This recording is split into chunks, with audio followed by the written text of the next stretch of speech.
Rasel. Welcome back.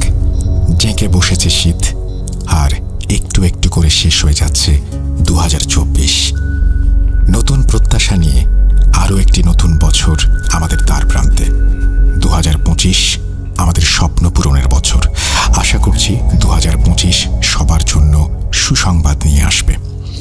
আমরা ভূত.com-এর পক্ষ থেকে আপনাদের সবাইকে জানাই নতুন বছরের অগ্রিম শুভেচ্ছা, এবং সেই সাথে চেষ্টা করব নতুন বছরে আপনাদের এইভাবেই আরও বেশি আনন্দ দিতে, এবং নতুন বছর উদযাপন উপলক্ষে চেষ্টা করব কিছু এপিসোড আপনাদের সামনে হাজির করতে।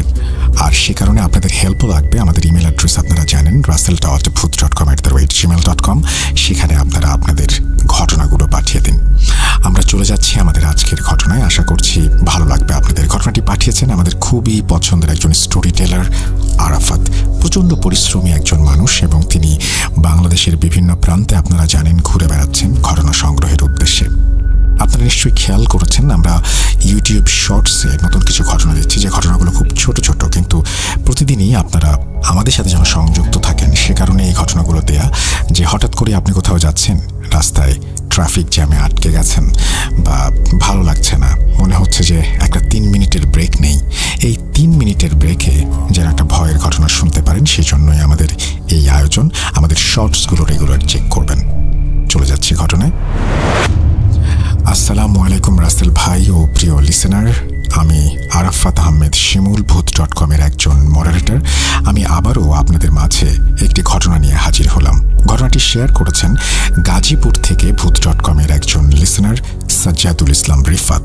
কথা না বাড়িয়ে সরাসরি রিফাত ভাইয়ের ঘটনায় চলে যাচ্ছি।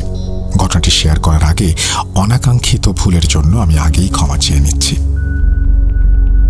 আরাফাত ভাইয়া, আমার কাছে একটি ঘটনা আছে, আমি ভূত.com-এ শেয়ার করতে চাই। ঘটনাটি আমার এক বন্ধুর কাছ থেকে শুনেছি। ঘটনাটি শুনে বুঝতে পেরেছি মানুষের নীচতা এবং প্রতিহিংসা কতটা ভয়াবহ হতে পারে।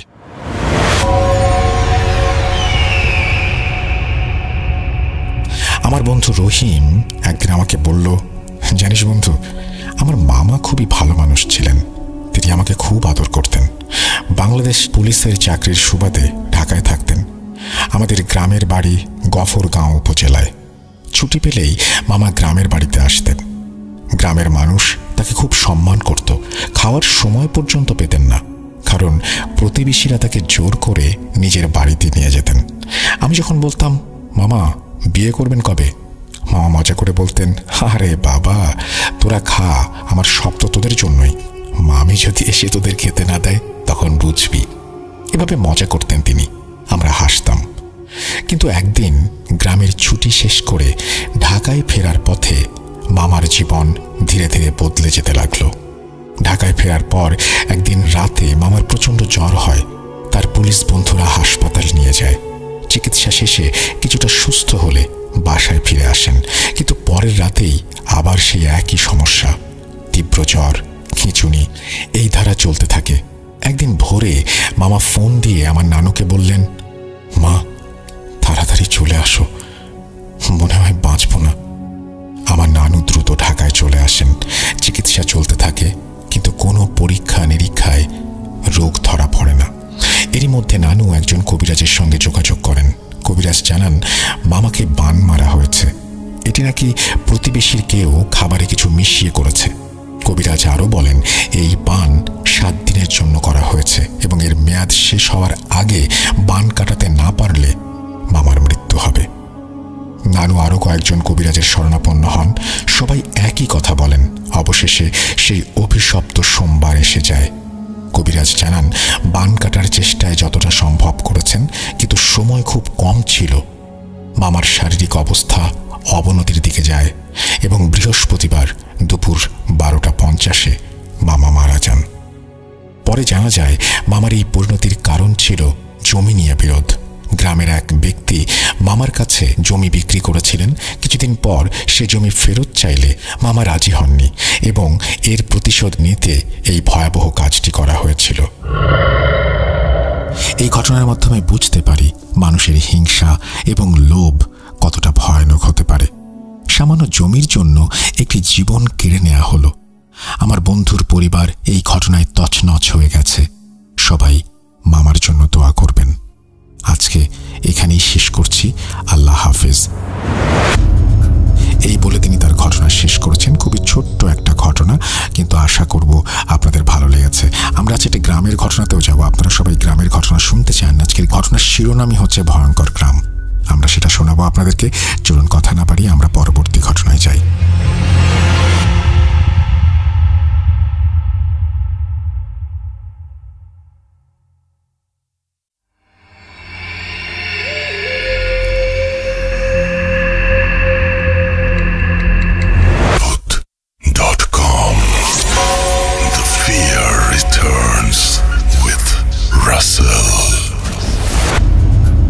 Welcome back.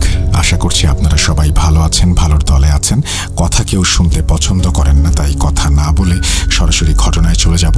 আশা করছি যে আমাদের আজকের যে ঘটনাটি এখন আপনারা শুনবেন সেই ঘটনাটি আপনাদের ভালো লাগবে। যদি এতটুকু আনন্দ দিতে পারি তাহলে মনে করব যে আমরা কোনো না কোনোভাবে সার্থক হয়েছি। চলুন ঘটনায় যাই। আসসালামু আলাইকুম রাসেল ভাই। ভূত.com-এর সকল লিসনারদেরকেও আমার সালাম ও শুভেচ্ছা। আমি জানি আপনি ভালো আছেন এবং ভালোর দলে আছেন। আমি মোহাম্মদ দেলোয়ার হোসেন। আমার বাসা রাজশাহী জেলা মোহনপুর উপজেলা গোছা গ্রামে। আমি 2010 সাল থেকে আজ অবধি আপনাকে শুনছি। আমার কাছে অনেক ঘটনা আছে আর অনেকবার পাঠাতে চেয়েছি, বাট পাঠানো হয়ে ওঠেনি। তাই অবশেষে আজ লিখতে বসলাম। আজ আমি আমার বড় আব্বুর জীবনে ঘটে যাওয়া একটি সত্য ঘটনা আপনাদের সাথে শেয়ার করছি। যদি সিলেক্টেড হয় আপনি পড়ে শোনালে খুব খুশি হব। শুরুতেই আমি আমাদের গ্রামের বর্ণনা দিই, না হলে অনেক কিছুই বোঝা যাবে না। আমাদের গ্রামের দুই পাশ দিয়ে দুইটা লম্বা আর অনেক চওড়া বিল। সেই দুই বিলের আর গ্রামের মাঝখান দিয়ে চলে গেছে একটি মাটির রাস্তা। সেই মাটির রাস্তা ধরে ঘেঁষে গ্রামের ঠিক মাঝখানে একটি বাজার, সেখানে কিছু দোকান আর ছোট একটি মাঠ। সেই মাঠে সপ্তাহে 2 দিন হাট বসে। আর আমাদের বাসায় যেতে হলে সেই মাঠ ঘেঁষে চিকন ঢালু রাস্তা ধরে বিলের দিকে যেতে হয়। একদম বিল ঘেঁষে আমাদের বাড়ি। আমার আব্বুরা 6 ভাই 3 বোন। আমার আব্বু ভাই বোনের মধ্যে সবার ছোট। আমার যেই বড় আব্বুর সাথে ঘটনাটি ঘটেছে তিনি ভাই বোনের মধ্যে অষ্টম। তার সাথে যখন এই ঘটনাটি ঘটে তখন তার বয়স 20-21 বছর। আমাদের গ্রামটি শহর থেকে অনেক বাইরে। তখনও আমাদের গ্রামে বিদ্যুৎ আসেনি। গ্রামে যেভাবে মানুষের বসবাস সেটাও শুরু হয়নি। আমাদের পাড়ায় মাত্র কয়েকটি পরিবার। আমার বড় আব্বু তখন কলেজে পড়েন। তিনি ছোট থেকেই অনেক চঞ্চল আর দুষ্টু টাইপের। এই জন্য আমার দাদুর কাছে অনেক বকাঝকা আর প্রায় মার খেতেন। তবুও তিনি বদলাননি এতটুকু।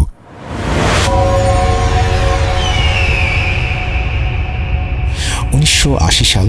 গ্রামে শিক্ষার আলো নেই বললেই চলে, আর জিন ঘটিত ঘটনা অহরহই ঘটে। আমাদের গ্রামে এবং আশেপাশের গ্রামে তখন অনেক বেহুলা পালা, যাত্রাপালা আর মাদারের গানের আসর বসত প্রতি রাতে। সেইবার শীতকালে পাশের গ্রামে মাদারের গানের আসর বসেছিল। প্রতিদিন সবার কাজ শেষে অনেক রাত ধরে সেই গানের আসর চলত। আমার বড় আব্বু সেদিন সকালেই প্ল্যান করেন আজ রাতে গান শুনতে যাবেন। সেই জন্য দিনের সব কাজ শেষ করে সম্পূর্ণ তৈরি হয়ে থাকেন রাতের জন্য। আমার দাদু জানলে তাকে যেতে দেবেন না এবং অনেক মারবেন। তাই ভয়ে তিনি আমার দাদিকে জানান আজ গান শুনতে যাবেন যেন কেউ জানতে না পারে, এবং তার রাতের খাবার যেন তার রুমে ঢেকে রাখা হয়। আর অনেক রাতে তিনি ডাকলে যেন দরজা খুলে দেওয়া হয় যাতে আমার দাদু কিছু টের না পান। ব্যাস, তিনি আমার দাদিকে সব বুঝিয়ে দিয়ে একাই বের হয়ে পড়লেন গান শুনতে। তখন গ্রামে কাঁচা রাস্তা দিয়ে সবাই চলাচল করতেন, আর যেহেতু রাতে বের হয়েছিলেন এত রাতে তিনি কোনো ভ্যান পেলেন না, তাই তিনি সিদ্ধান্ত নিলেন হেঁটেই যাবেন। তিনি প্রায় 1 ঘন্টা হেঁটে সেই গানের আসরে উপস্থিত হন। তিনি কোনো সমস্যা ছাড়াই সেখানে যান, আর তার কাছে কোনো কিছুই অ্যাবনর্মাল মনে হয়নি। গান শেষ হতে হতে রাত 2টা। তিনি গানের আসর শেষ হলে বাসায় আসার জন্য হাঁটা শুরু করলেন। তিনি ভেবেছিলেন যাওয়ার সময় হয়তো গ্রামে কারো না কারো দেখা পাবেন, কিন্তু তিনি অনেক খুঁজেও কাউকে না পেয়ে একাই হাঁটা শুরু করলেন। কিন্তু এবার আসার সময় কেমন যেন তার ভয় ভয় লাগছিল, গা ভারী হয়ে আসছিল। তাও তিনি সাহস রেখে হাঁটা শুরু করলেন। রাত তখন 3টা। চারিদিকে ধুধু অন্ধকার আর ঝিঁঝি পোকার ডাক শিয়াল কুকুরের ডাক। রাস্তার ধারে তেমন কোনো বাড়ি নেই। এভাবে কিছুক্ষণ হাঁটার পর তিনি আমাদের গ্রামের সেই বাজারের একদম কাছে চলে আসলেন। তিনি বাসায় আসার জন্য সেই মাঠের কিনারা দিয়ে ঢালু রাস্তায় পা বাড়াতেই হঠাৎ খেয়াল করলেন এতক্ষণ তিনি যে এই খুটখুটে অন্ধকারে হাঁটছিলেন, হঠাৎ যেন সেই গা ছমছম করা অন্ধকার নেই। মনে হচ্ছে ভরা পূর্ণিমার আলোতে সব যেন ঝকঝক করছে। তিনি ভাবলেন, তাহলে কি সকাল হয়ে গেছে? কিন্তু এত দ্রুত কিভাবে অন্ধকার থেকে সকাল হবে? তিনি তখনও কোনো ভয় বা ভয়ের মতো কিছু টের পাননি। হঠাৎ তিনি একটু দূরে কিছু একটা মুভমেন্ট ফিল করলেন, যেন অনেক মানুষ এক জায়গায় জড়ো হয়ে কিছু করছে, আর সেখানে যেন অনেক আলোতে ভরা, যেন অনেকগুলো সাদা ধপধপে বাল্ব একসাথে জ্বলছে। কিন্তু এটা কিভাবে সম্ভব? তখন আমাদের গ্রামে বিদ্যুৎ আসেনি, আর এত রাতে এত মানুষ কিভাবে আসবে এখানে? তাঁর অজান্তেই যেন গা ঠান্ডা হয়ে আসছিল। তিনি তাও মনের মধ্যে একটা কিউরিওসিটি থেকেই সেই মাঠের দিকে ধীরে ধীরে পা বাড়ালেন। একটু সামনে এগিয়ে যেতেই তিনি দেখলেন এখানে সাদা জুব্বা টাইপের কাপড় পরা অনেক মানুষ সারিবদ্ধভাবে দাঁড়িয়ে আছেন, আর সামনে লাশ রাখার খাটিয়ার মতো কিছু একটা আছে। তিনি ভাবলেন, এত রাতে এখানে কারা জানাজা পড়বে? আর আমাদের গ্রামে আজকেই বা মারা গেল, কই সন্ধ্যায় তো কারো মৃত্যু সংবাদ শুনিনি। তার মানে তখনও কোনো অ্যাবনর্মাল কিছু ফিল হয়নি। তিনি ভাবলেন, জানাজা যখন তখন দাঁড়িয়েই যাই কাতারে। এইভাবে তিনি সেই লোকদের সাথে দাঁড়াতেই হঠাৎ খেয়াল করলেন পাশের লোকটা তার দিকে বারবার তাকাচ্ছে। তিনি ভাবলেন হয়তো পরিচিত কেউ হবে, এই ভেবে তিনি তার দিকে তাকালেন। কিন্তু তিনি যা দেখলেন তা কোনোদিন কেউ দেখতে চাইবে না। তিনি দেখলেন একজন বয়স্ক লোক, তার চেহারা যেন চাঁদের আলোর মতো, ঝকঝকে দুটো চোখ। তিনি ভয়ে যেন পাথর হয়ে গেলেন।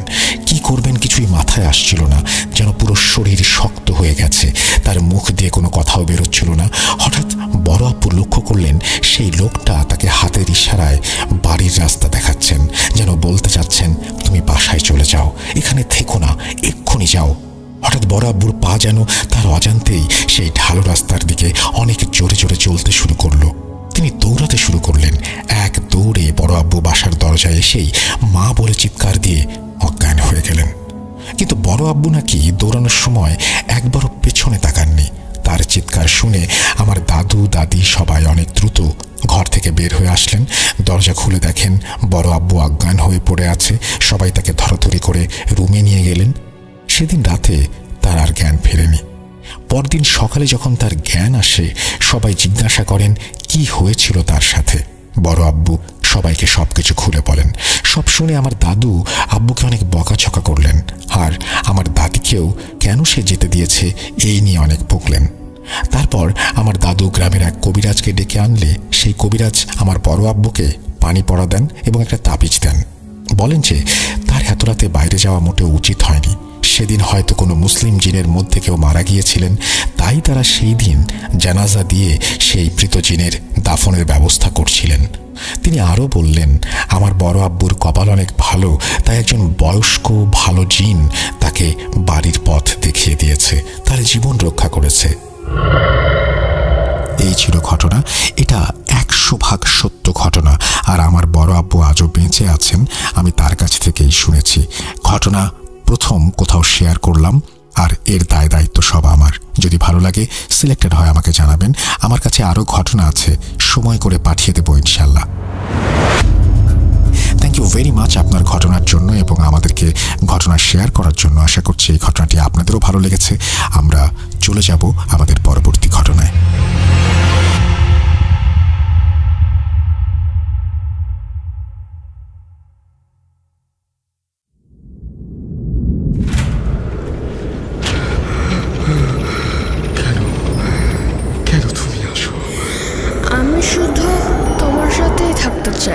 কিভাবে সম্ভব?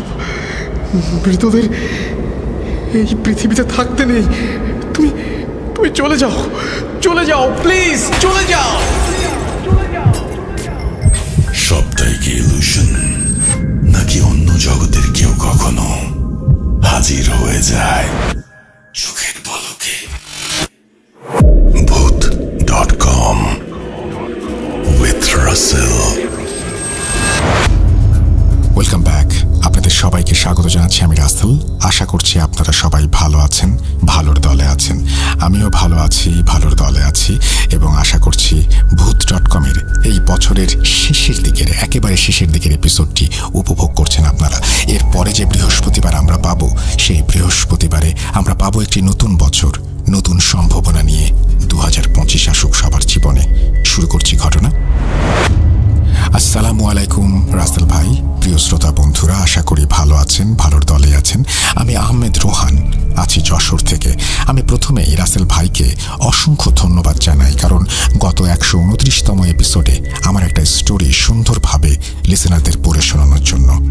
সো যাই হোক, আজ আমি আপনাদের সাথে যে ঘটনাটি শেয়ার করতে যাচ্ছি সেটা আর কোনো বাইরের ঘটনা না, সেটা আমার নিজের গ্রামের একটি ঘটনা।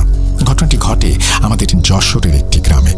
সঙ্গত কারণে আমি গ্রামটির নাম উল্লেখ করলাম না, যার জন্য ক্ষমা চেয়ে নিচ্ছি।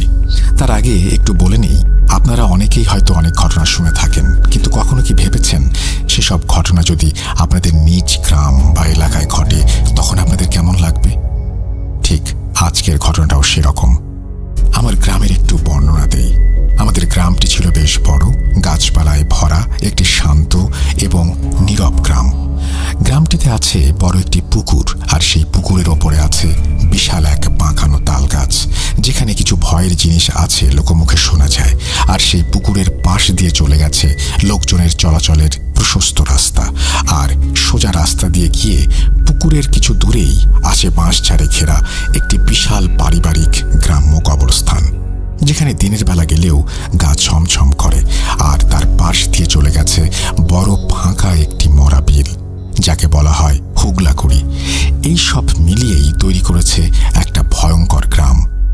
এবার মূল ঘটনায় আসা যাক।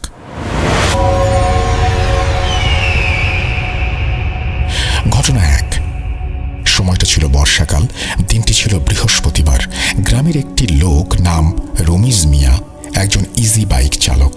সে রাত 1টা পর্যন্ত বাইক চালিয়ে গ্রামের রাস্তা ধরে বাড়ির দিকে আসতে শুরু করে। সেদিন হালকা বৃষ্টি পড়ছে, আর চারিদিকে মৃদু ঝিঝি পোকার ডাক আর বিদঘুটে অন্ধকার। মাঝে মাঝে আকাশের বুক চিরে বিদ্যুতের ঝলকানি, আর সেই বিলের দিকটা থেকে মৃদু শেয়ালের ডাক বুকটা কাঁপিয়ে দিচ্ছে। আগেই বলে রাখি, রমিজ মিয়ার বাড়ি যেতে হয় সেই পুকুরের পাড় দিয়ে। সে যখন বাইক নিয়ে পুকুরের পাশ কাটিয়ে যাচ্ছিল, হঠাৎ সে একটা চাপা কান্নার শব্দ শুনতে পায়। সে খেয়াল করে শব্দটা পুকুরের মধ্যে থাকা তাল গাছ থেকে আসছে। এবার সে ওই দিকে তাকায় এবং দেখতে পায় একটি মহিলা বাঁকানো তাল গাছের ওপরে পেছন ফিরে বসে আছে। তার পা দুইটি পানির মধ্যে, তার পরনে ধপধপে সাদা শাড়ি, চুলগুলো ছড়ানো, কিন্তু সে পেছন ফিরে আছে এবং কান্না করছে। সে ভাবল, এত রাতে এখানে মহিলাটা কি করছে? হয়তো বাড়ি থেকে রাগারাগি করে এসেছে, গলায় ফাঁস দিতে পারে। এবার সে গাড়িটাকে একটু সামনে দাঁড় করিয়ে রেখে যায় মহিলাটির কাছে। গিয়ে পেছন দিক থেকে বলে, কে আপনি? এত রাতে এখানে কি? বাড়ি চলে যান। যেই না কথাগুলো বলেছে, অমনি মহিলাটি তার দিকে ঘুরে তাকায়। তখন সে যেটা দেখতে পায় সেটা দেখার জন্য সে মোটেও প্রস্তুত ছিল না। সে দেখে একটি বিষণ্ণ চেহারা, যার চোখ দুটো ছিল পুরাই সাদা, আর মুখটা আগুনে ঝলসানো, আর মুখ দিয়ে টাটকা রক্ত গড়িয়ে পড়ছে। আরও দেখে সেই অশরীরীর সাথে একটি বাচ্চা। সে খুব রাগান্বিত দৃষ্টিতে তাকিয়ে আছে এবং একসময় সে বলে ওঠে, হায়, আমার কাছে আয়। এই বলে ভয়ানক অট্টহাসি হাসতে থাকে। এটা দেখে সে প্রচণ্ড ভয় পেয়ে চিৎকার করতে করতে বাড়ির দিকে দৌড় দেয়, আর বাড়ির সাথে গিয়ে জোরে একটা চিৎকার দিয়ে অজ্ঞান হয়ে যায়। যখন তার জ্ঞান ফেরে তখন সে দেখে তার বাড়িতে তাকে ঘিরে অনেক লোকের ভিড়, আর সবাই বলে, কি হয়েছিল রাতে? এবার সে রাতের ঘটনাগুলো খুলে বলে। এতে আশেপাশের লোকজনের মনে ভয়ের দানা বাঁধে, আর রমিজ মিয়াকে ভালো কবিরাজ দেখানো হয়, কিন্তু তাতে কোনো লাভ হয় না। রমিজ মিয়া দিন দিন কেমন পাগলের মতো হয়ে যায়। সে হঠাৎ হঠাৎ গভীর রাতে বারবার ছুটে চলে যায় সেই পুকুর পাড়ে। এই ঘটনার ঠিক 7 দিন পর সেই পুকুরের পানিতে ভাসতে দেখা যায় রমিজ মিয়ার লাশ। ঘটনার একটি জায়গায় তিনি বলেছেন যে এই যে বাচ্চাটি ছিল, তিনি বলেছেন যে এই বাচ্চাটিকে হয়তো তিনি খাচ্ছিলেন। তো এই যে আদমখোরের কথা আমরা শুনি, এবং এই যে একটা অদ্ভুত টান, এবং সেই টানের কারণে মৃত্যু হয় রমিজ মিয়ার, জীবন দিতে হয় তাকে, এই ব্যাপারগুলো খুবই অদ্ভুত। আমরা জানি যে ঢাকাতেও এরকম আদমখোরের সন্ধান পাওয়া গিয়েছে। বাংলাদেশের বিভিন্ন জায়গায় হয়তো এরকম আদমখোররা আছেন, আমি ঠিক জানি না। যদি আপনারা জেনে থাকেন অবশ্যই আমাকে জানাবেন। আমি চলে যাচ্ছি ঘটনা 2-এ। একদিন গ্রামের একজন লোক, তার নাম তুহিন, সে শহরে একটি কাপড়ের দোকানে কাজ করত। একদিন দোকান বন্ধ করে বাড়ি আসতে আসতে অনেক রাত হয়ে যায়, রাত প্রায় 2টার মতো হবে। সে মেইন রোড থেকে নেমে গ্রামের কাঁচা রাস্তা ধরে একটা সিগারেট ধরিয়ে হাঁটতে হাঁটতে বাড়ির দিকে আসতে থাকে। সে যে রোড দিয়ে আসছিল, যেহেতু সময়টা বর্ষাকাল ছিল, রাস্তাটি ছিল প্রচুর কর্দমাক্ত। রাস্তার এক পাশে ছিল পাট ক্ষেত, আর এক পাশ দিয়ে একটু হালকা টাইপের বাগান, যার ভেতর 4টা পারিবারিক কবর আছে। আর মাঝখান দিয়ে সেই রাস্তা ধরে চলেছে তুহিন মিয়া। তার আগে একটু বলে নেই, তুহিন মিয়া ছিল খুব সাহসী এবং কিছু প্যারানর্মাল বিষয়ে অভিজ্ঞ। আর তাই সে যখন সেই পারিবারিক কবর আর পাট ক্ষেতের মাঝামাঝি চলে এসেছে, তখন সে খেয়াল করে তার পাশ দিয়ে একটা কালো ছায়া মূর্তির মতো কিছু পারিবারিক কবরস্থানের মধ্যে থাকা শেওড়া গাছটিতে উঠে গেল। তখন সে একটু ভালো করে খেয়াল করল এবং একটি ভয়ানক দৃশ্য দেখতে পেল। সে দেখে চাঁদের আবছা আলোয় একটি যুবতী মেয়ে, বিভৎস, গায়ে কোনো কাপড় নেই, চোখের কুটুরিতে চোখ নেই, পুরো খালি, চুলগুলো এলোমেলো, তার হাতে একটি কালো রঙের দড়ি নিয়ে দাঁড়িয়ে আছে। সেই বিভৎস অবয়বটি সেই শেওড়া গাছ থেকে নেমে তার দিকে এগিয়ে আসে। এটা দেখে সে প্রচণ্ড ভয় পায় এবং মনে মনে ভাবে তার সাথে আজ খারাপ কিছু ঘটতে চলেছে। সে মনকে শান্ত করে, সূরা কালাম পাঠ করতে থাকে এবং নিজে শরীরটা বন্ধ করে নেয়। এরপর তাকে ঘিরেই একটি বড় বৃত্ত এঁকে ফেলে। তারপর সেই বৃত্তের মধ্যে সে দাঁড়িয়ে যায়। এতে দেখা যায় সেই বিভৎস অবয়বটি তার কাছে আসতে পারছে না। সে খালি হাতে থাকা দড়িটি নিয়ে তুহিন মিয়ার গলায় পরাতে চাচ্ছে, কিন্তু পারছে না। এভাবে সময় যেন যাচ্ছেই না। তুহিন মিয়ার গলা শুকিয়ে এসেছে সূরা পড়তে পড়তে। এভাবে কতক্ষণ কেটেছে বুঝতে পারছে না। এক সময় সব শান্ত হয়ে যায়। দূরের মসজিদ থেকে ভেসে আসে ফজরের আজান এবং নারীরূপী সেই অবয়বটি রাগান্বিত হয়ে কর্কশ কণ্ঠে বলে আজকে তাকে ছেড়ে দিয়েছে বা সে বেঁচে গেছে। ঘটনা 3। একদিন এক রাতে আমাদের এলাকার খুব পরহেজগার একজন মানুষ ইশার নামাজ পড়ে ঘুমিয়ে যান। প্রতিদিনের মতো গভীর রাতে ঘুম থেকে ওঠেন তাহাজ্জুদের নামাজ পড়ার জন্য। সে সময় বাইরে থাকা টিউবওয়েলটিতে ওযু করার জন্য যান। হঠাৎ ঘোড়ার পায়ের শব্দ শুনতে পান। তিনি ভাবেন এত রাত্রে ঘোড়া আসবে কোত্থেকে। একটু কৌতূহলী হয়ে তার বাড়ির সামনের রাস্তায় তিনি তাকান। তারপর এক ভয়ানক দৃশ্য দেখতে পান। তিনি দেখেন একটি মাথাবিহীন ঘোড়া তার দিকে এগিয়ে আসছে। ঘোড়াটি গজগজ করতে করতে সামনে এগিয়ে আসছিল এবং তার সামনে দিয়ে দৌড়ে হুগলাকুড়ি বিলটার দিকে গেল। মাথাবিহীন ঘোড়া। এটা দেখে তিনি প্রচণ্ড ভয় পান এবং সে রাতে আর নামাজ পড়েন না। পরবর্তীতে শোনা যায় এরকম দৃশ্য অনেকেই রাতে দেখেছে এবং খুব বাজেভাবে ভয় পেয়েছে। ঘটনা 4। একদিন রাতে আমাদের গ্রামের এক ব্যক্তি, তার নাম হাসান মিয়া, যার বাড়িটি ছিল বাঁশবাগানের কাছেই রাস্তার ধারে। একদিন অনেক রাতে হাসান মিয়ার স্ত্রীর হঠাৎ বাইরে যাওয়ার প্রয়োজন হয়। সেদিন বাইরে ছিল জ্যোৎস্না রাত। যেহেতু অনেক রাত, সেই কারণে কাউকে না ডেকে একাই যান বাইরে। যখন তিনি রাস্তার পাশে থাকা টিউবওয়েলের কাছে এসেছেন, তখন একটু ঝুমুর বাজার শব্দ শুনতে পান। শব্দটা ক্রমাগত বাঁশবাগানের দিক থেকে বাঁচতে বাঁচতে হঠাৎ তার বাড়ির সামনে এসে থেমে যায়। এবার তিনি রাস্তার দিকে মুখ করে তাকান এবং যেটা দেখেন সেটা দেখার জন্য তিনি মোটেও প্রস্তুত ছিলেন না। তিনি দেখেন একটা লাল শাড়ি পরা যুবতী মেয়ে, যার চোখ দুটো মনে হচ্ছে জ্বলন্ত আগুনের পিণ্ড। চাঁদের আবছা আলোয় তিনি আরও দেখতে পান তার মুখটা অনেকটা মানুষের মতো, আবার অনেকটা শেয়ালের মতো তার দিকে এক দৃষ্টিতে তাকিয়ে আছে।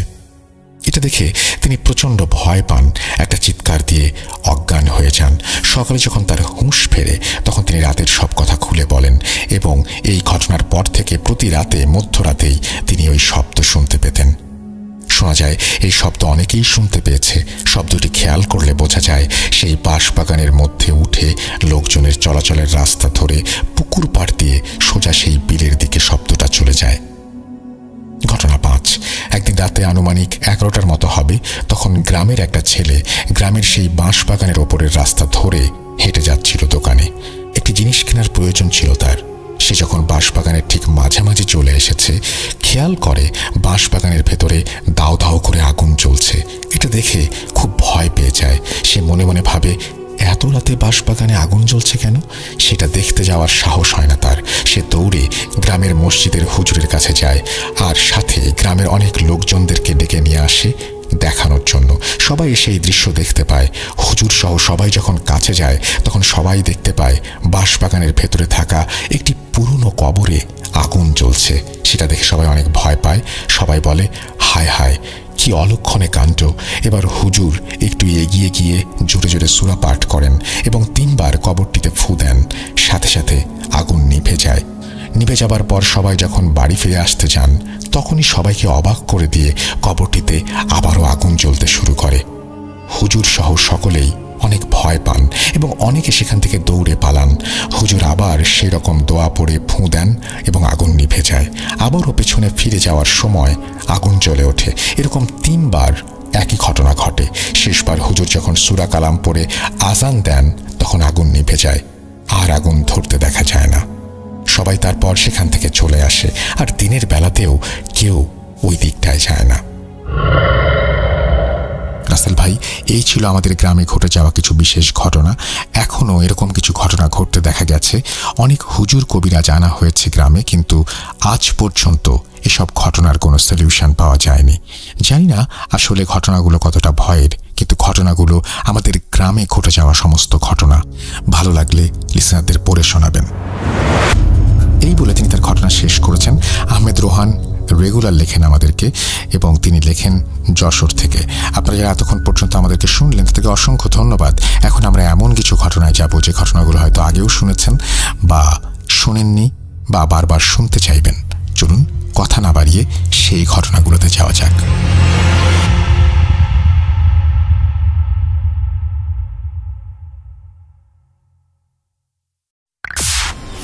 Entertainment is a must. শুনুন স্বাধীন পডকাস্ট।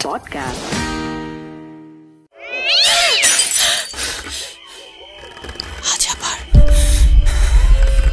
শুনতে পাচ্ছেন শব্দটা? ভয়ের আরেক নাম ভূত.com with Russell। যেভাবে লেখা আছে আমি সেভাবেই পড়ছি। আমার নাম সুজয়া, দিল্লি থেকে। আমি আমার চরম বাস্তব কিছু ঘটনা অর্থাৎ ভৌতিক ঘটনা শেয়ার করব বলেছিলাম। ধন্যবাদ সবাইকে আমাকে সমর্থন করার জন্য। আশা করি আপনারা এত ভৌতিক বাস্তব ঘটনা কখনো শোনেননি। আর একটা কথা, আমি প্রবাসী বাঙালি, তাই টাইপিং মিস্টেক বা অন্য কোনো ভুল হয়ে যদি থাকে সেটা ত্রুটিমার্জনীয়। পার্ট 1, ঘটনা 1 শুরু করছি।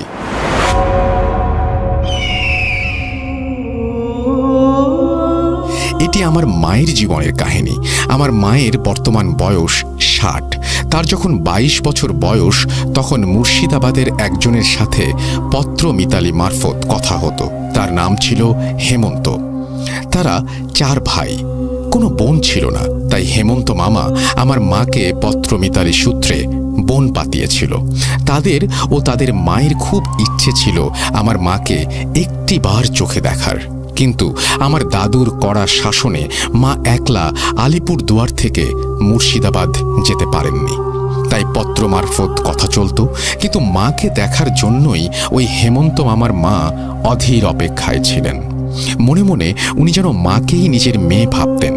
যাই হোক, 2 বছর পর আমার মায়ের বিয়ে হয়ে যায়। হেমন্ত মামার মা কেন জানি না মাকে খুব দেখতে চাইতেন। তার জন্য সোনার কানের দুলো তৈরি করেছিলেন যে বিয়ের পর গেলে দেবেন। যাই হোক, মায়ের কখনো যাওয়া হয়নি। এরপর আমি হলাম। আমার যখন বয়স 2 মাস তখন আমার মায়ের মামাতো দাদা মুর্শিদাবাদে ট্রান্সফার হন ও মাকে নিমন্ত্রণ করেন। আমার বাবা যেহেতু ভারতীয় নৌবাহিনীতে ক্যাপ্টেন ছিলেন, সে সময় উনি যুদ্ধজাহাজ বিক্রমাদিত্যতে শ্রীলঙ্কা বর্ডারে ছিলেন। মা আমাকে নিয়ে ওই মামার বাড়িতে যান। তখন ওই হেমন্ত মামাদের বাড়ি বেশি দূর ছিল না বলে উনি সেখানেও গিয়েছিলেন। গিয়ে জানতে পারেন যে 15 দিন আগেই ওই দিদার মৃত্যু হয়েছে এবং মরবার আগের মুহূর্তে তিনি সাথী মানে আমার মাকে দেখতে চেয়েছিলেন। আমার মা এটা শুনে খুব কান্নাকাটি করেন। তো যাই হোক, হেমন্ত মামার বাবা মাকে অনুরোধ করেন কিছুদিন থেকে যেতে। মা 3 দিন থাকতে রাজি হন। প্রথম রাত্রে একটা বিরাট ঘটনা ঘটে যায়। মাঝরাতে মা হঠাৎ শুনতে পান যে পাশের ঘরে বাসনপত্র কে যেন মাটিতে আছড়ে ফেলছে। বলে রাখি, ওই হেমন্ত মামারা 4 ভাই একটা বড় ঘরে ঘুমাতেন। ওনাদের বাবা ওই দিদার ঘরে ঘুমাতেন, আর আমাকে ও মাকে বাড়িতেই নতুন একটি ঘরে থাকার ব্যবস্থা করে দিয়েছিলেন। তাই সাথেই রান্নাঘর লাগোয়া। আমার মা ছিলেন অসীম সাহসী ও তেজি মহিলা, কারণ শ্রীকৃষ্ণের মতো উনিও অষ্টম গর্ভ, তাই উনি কাউকে ডাকেননি। চুপ করে আমাকে বুকে নিয়ে শুয়েছিলেন। রান্নাঘরে অসম্ভব আওয়াজ শুনেও উনি চুপ করেছিলেন। হঠাৎ ওই রাতেই মায়ের বাথরুমে যাবার প্রয়োজন পড়ে, তো আমাকে মশারির ভেতর রেখে একাই টয়লেটে যান। পুরনো বাড়ি হিসেবে কলতলা থেকে জল নিয়ে যেতে হতো। মা যেই মুহূর্তে দরজা থেকে বেরিয়ে উঠোনে নামেন, সেই মুহূর্ত থেকে কে যেন তাকে অনুসরণ করতে থাকে। মা স্পষ্ট দেখতে পান যে লাল পেড়ে শাড়ি পরা মহিলা, কিন্তু খুব আবছা। মা কলতলা থেকে জল তুলছেন, সে যেন মাকে স্পর্শ করতে চাইছে কিন্তু পারছে না। সে মায়ের শরীর ঘেঁষে দাঁড়িয়ে আছে, মায়ের দিকে তাকিয়ে আছে, মাকে ধরতে চাইছে কিন্তু পারছে না। মা টয়লেটে যাওয়া থেকে বেরোনো অবধি সেই একই ঘটনা। যতক্ষণ মা বাইরে ছিলেন ততক্ষণ সেই ছায়ামূর্তি যেন তাকে প্রবলভাবে স্পর্শ করার চেষ্টা করছিল। গলার কাছে ধরতে আসছিল কিন্তু পারেনি। দরজা অবধি এসেছিল কিন্তু আপ্রাণ চেষ্টা চালাচ্ছিল। পরদিন মা হেমন্ত মামাকে ঘটনাটা বলেছিলেন। উনি খুব বকা দিয়েছিলেন ওনাকে না ডেকে একলা যাওয়ার জন্য। উনি কেঁদেছিলেন খুব, যে হয়তো হেমন্ত মামার মা আমার মাকে দেখার প্রবল বাসনা নিয়ে মরেছিল, তাই মৃত্যুর পর চেয়েছিলেন মাকে কাছে নিতে। মা পরদিন ওখান থেকে চলে এসেছিলেন। ঘটনা 2। আমার বাবার আদি বাড়ি বর্ধমান। আমার বয়স যখন 4 বছর তখন ওখানে ঘুরতে গিয়েছিলাম।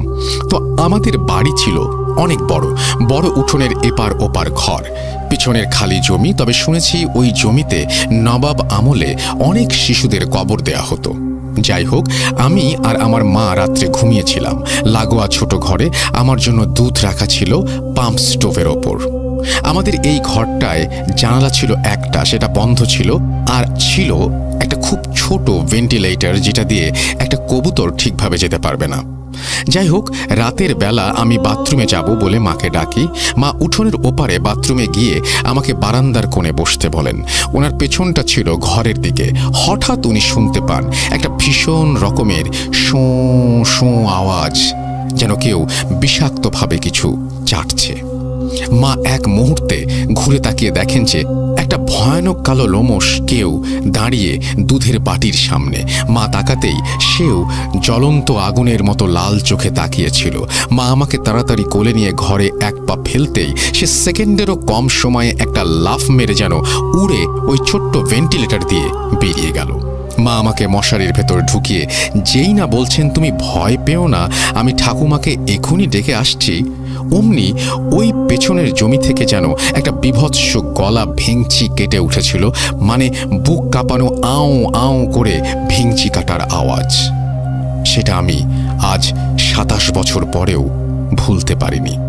আমি আজও কেঁপে উঠি মনে পড়লে সেই ছায়ামূর্তি আর সেই ভেঙচির আওয়াজ। যাই হোক, আমার অসীম সাহসী মা সেই অন্ধকারে উঠোন পেরিয়ে ঠাকুমা, দাদু, কাকুদের ডেকে আনেন। আর একটা কথা, যেহেতু আমরা ওই ঘরে থাকতাম না, কোনো ঠাকুর বা পুজো পাঠ ওই ঘরে হয়নি। যাই হোক, পরদিন ভোরবেলা আমার দাদু গিয়ে এক মুসলমান বৃদ্ধকে ডেকে আনেন। উনি এসে পুরো বাড়ি ঘুরে জানান যে একটা ভয়ানক কিছু আছে। উনি ছোট একটা সাদা কাগজে আরবি বা উর্দুতে কিছু একটা লিখে কাঁঠালের আঠা দিয়ে ঘরের দুয়ারে আটকে দিয়েছিলেন। উনি কোনো টাকা নেননি এর জন্য, ওনার গুরুর মানা আছে। সেদিনের পর থেকে আর কিছু হয়নি। তারপর ঠাকুমা ওই ঘরে ঠাকুর রাখতেন। ঘটনা 3। আমি তখন আমার মায়ের গর্ভে, 7 মাস গর্ভ মায়ের। আমার বাবা যেহেতু ভারতীয় নৌবাহিনীর ক্যাপ্টেন ছিলেন, তাই বেশিরভাগ সময় তিনি যুদ্ধ জাহাজে থাকতেন। মা কোয়ার্টারে একাই থাকতেন। আমি আগেই বলেছি, আমার মা যেহেতু শ্রীকৃষ্ণের মতো 8ম গর্ভজাত, তাই উনি অসীম সাহসী, তেজি ও কিছু বিশেষ ক্ষমতার অধিকারী। তো উনি সে সময় বিশাখাপট্টনমে কোয়ার্টারে একাই ছিলেন। এই কোয়ার্টারটা একটু তাড়াহুড়ো করে নেওয়া হয়েছিল। বাবার ট্রান্সফার হয়েছিল, আর পরদিনই যুদ্ধ জাহাজ বিক্রমাদিত্যতে বাবা চলে যান মিয়ানমারের উপকূলে। মা একলা ছিলেন ওই কোয়ার্টারে। খুব গরম ওখানে। মা কোয়ার্টারে ঢোকার সময় লক্ষ্য করেন যে গোটা ঘরটা বেশ কালো, মানে দেয়ালগুলো ধোঁয়া জ্বলা কালো মতো।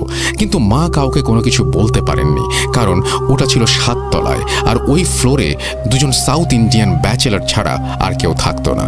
তো মা তাই জানতে পারেননি বিকালের পর থেকে কেমন একটা লাগতে থাকে মায়ের। মনে হয় ঘরটা যেন ধোঁয়া ধোঁয়া লাগছে। সন্ধেবেলা ক্যান্টিন থেকে বয় এসে খাবার দিয়ে চলে যায়। মা সমুদ্রের দিকে জানালার সামনে একটা আরাম কেদারায় বসেছিলেন। যত সন্ধ্যা বাড়তে থাকে মনে হয় ঘরটা যেন ধোঁয়ায় ঢেকে যাচ্ছে। মা যতবারই চোখ বন্ধ করার চেষ্টা করেন, ততবারই মনে হয় কে যেন পায়চারি করছে ঘরে। ওই সময় মায়ের অ্যাডভান্স প্রেগন্যান্সি। মায়ের শরীর ভীষণ অস্থির লাগতে শুরু করে। মনে হয় চুরির শব্দ, কারো হালকা অস্থির পায়ের পায়চারি। চোখ বন্ধ করলেই মায়ের মনে হচ্ছে কেউ যেন তার পাশে এসে দাঁড়িয়েছে, মায়ের দিকে ঝুঁকে পড়ছে, মাকে ধরতে আসছে। মা ঘামতে শুরু করেন। ওনার গায়ে কেউ স্পর্শ করতে পারছে না, কিন্তু চেষ্টা করছে। মা খেতেও পারলেন না। সারা ঘরে সেই দপদপানি, আওয়াজ হচ্ছে ঝুপঝাপ। মা এই করে করে সারা রাত চোখ খুলেই রাখলেন। না খেতে পারলেন, না পারলেন ঘুমাতে। সারা রাত তার ঘরে তাণ্ডব আওয়াজ হলো, দাপাদাপি হলো। মাকে ধরার চেষ্টা হলো, কিন্তু ব্যর্থ হলো। ভোরের আলো ফুটতেই মা কোনো মতে চোখ খুলে জল দিয়ে ওই অবস্থাতেই বেরিয়ে পড়লেন বাবার অফিসে। পৌঁছেও গেলেন। ওখানে মাকে দেখে সবাই দৌড়ে এলো। মাকে সুস্থ করা হলো। ওইখানেই মা জানতে পারলেন যে গত 1 মাস আগে ওই কোয়ার্টারে একজন সাউথ ইন্ডিয়ান নেভি অফিসারের বউ প্রেগনেন্ট অবস্থায় গায়ে আগুন লাগিয়ে সুইসাইড করেছিল। ওই কোয়ার্টারে তারপর তালা লাগানো ছিল। বাবা তাড়াহুড়ো করে ওটাই নিয়েছিল। পরে বাবা ক্ষমা চেয়েছিল, কিন্তু মায়ের শরীরও মনের দিক থেকে বিরাট একটা ঝড় বয়ে গিয়েছিল সেই রাত্রে। সেই দিনই মাকে অন্য কোয়ার্টারে নিয়ে যাওয়া হয়েছিল। ঘটনা 4। আমার তখন 5 বছর বয়স। আমি মায়ের সাথে মামাবাড়ি আলিপুরদুয়ার গিয়েছিলাম। তো ওখানে মায়ের পিস্তুত দাদার বাড়িতে নেমন্তন্ন ছিল। মামা বাড়ি ওই বাড়িটা থেকে হেঁটে 10 মিনিট। তার মাঝখানে একটা খোলা ছোট জায়গা। শুনেছি ওইখানে নাকি রাজনৈতিক দাঙ্গার সময় অনেক খুন হয়েছিল, এবং পাড়ার একজন দিদা মেয়ের ওপর রাগ করে গায়ে আগুন দিয়ে জ্বলতে জ্বলতে ওই খোলা জায়গায় এসে মরেছিল।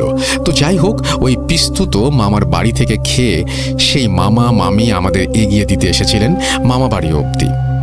তখন রাত 11টা।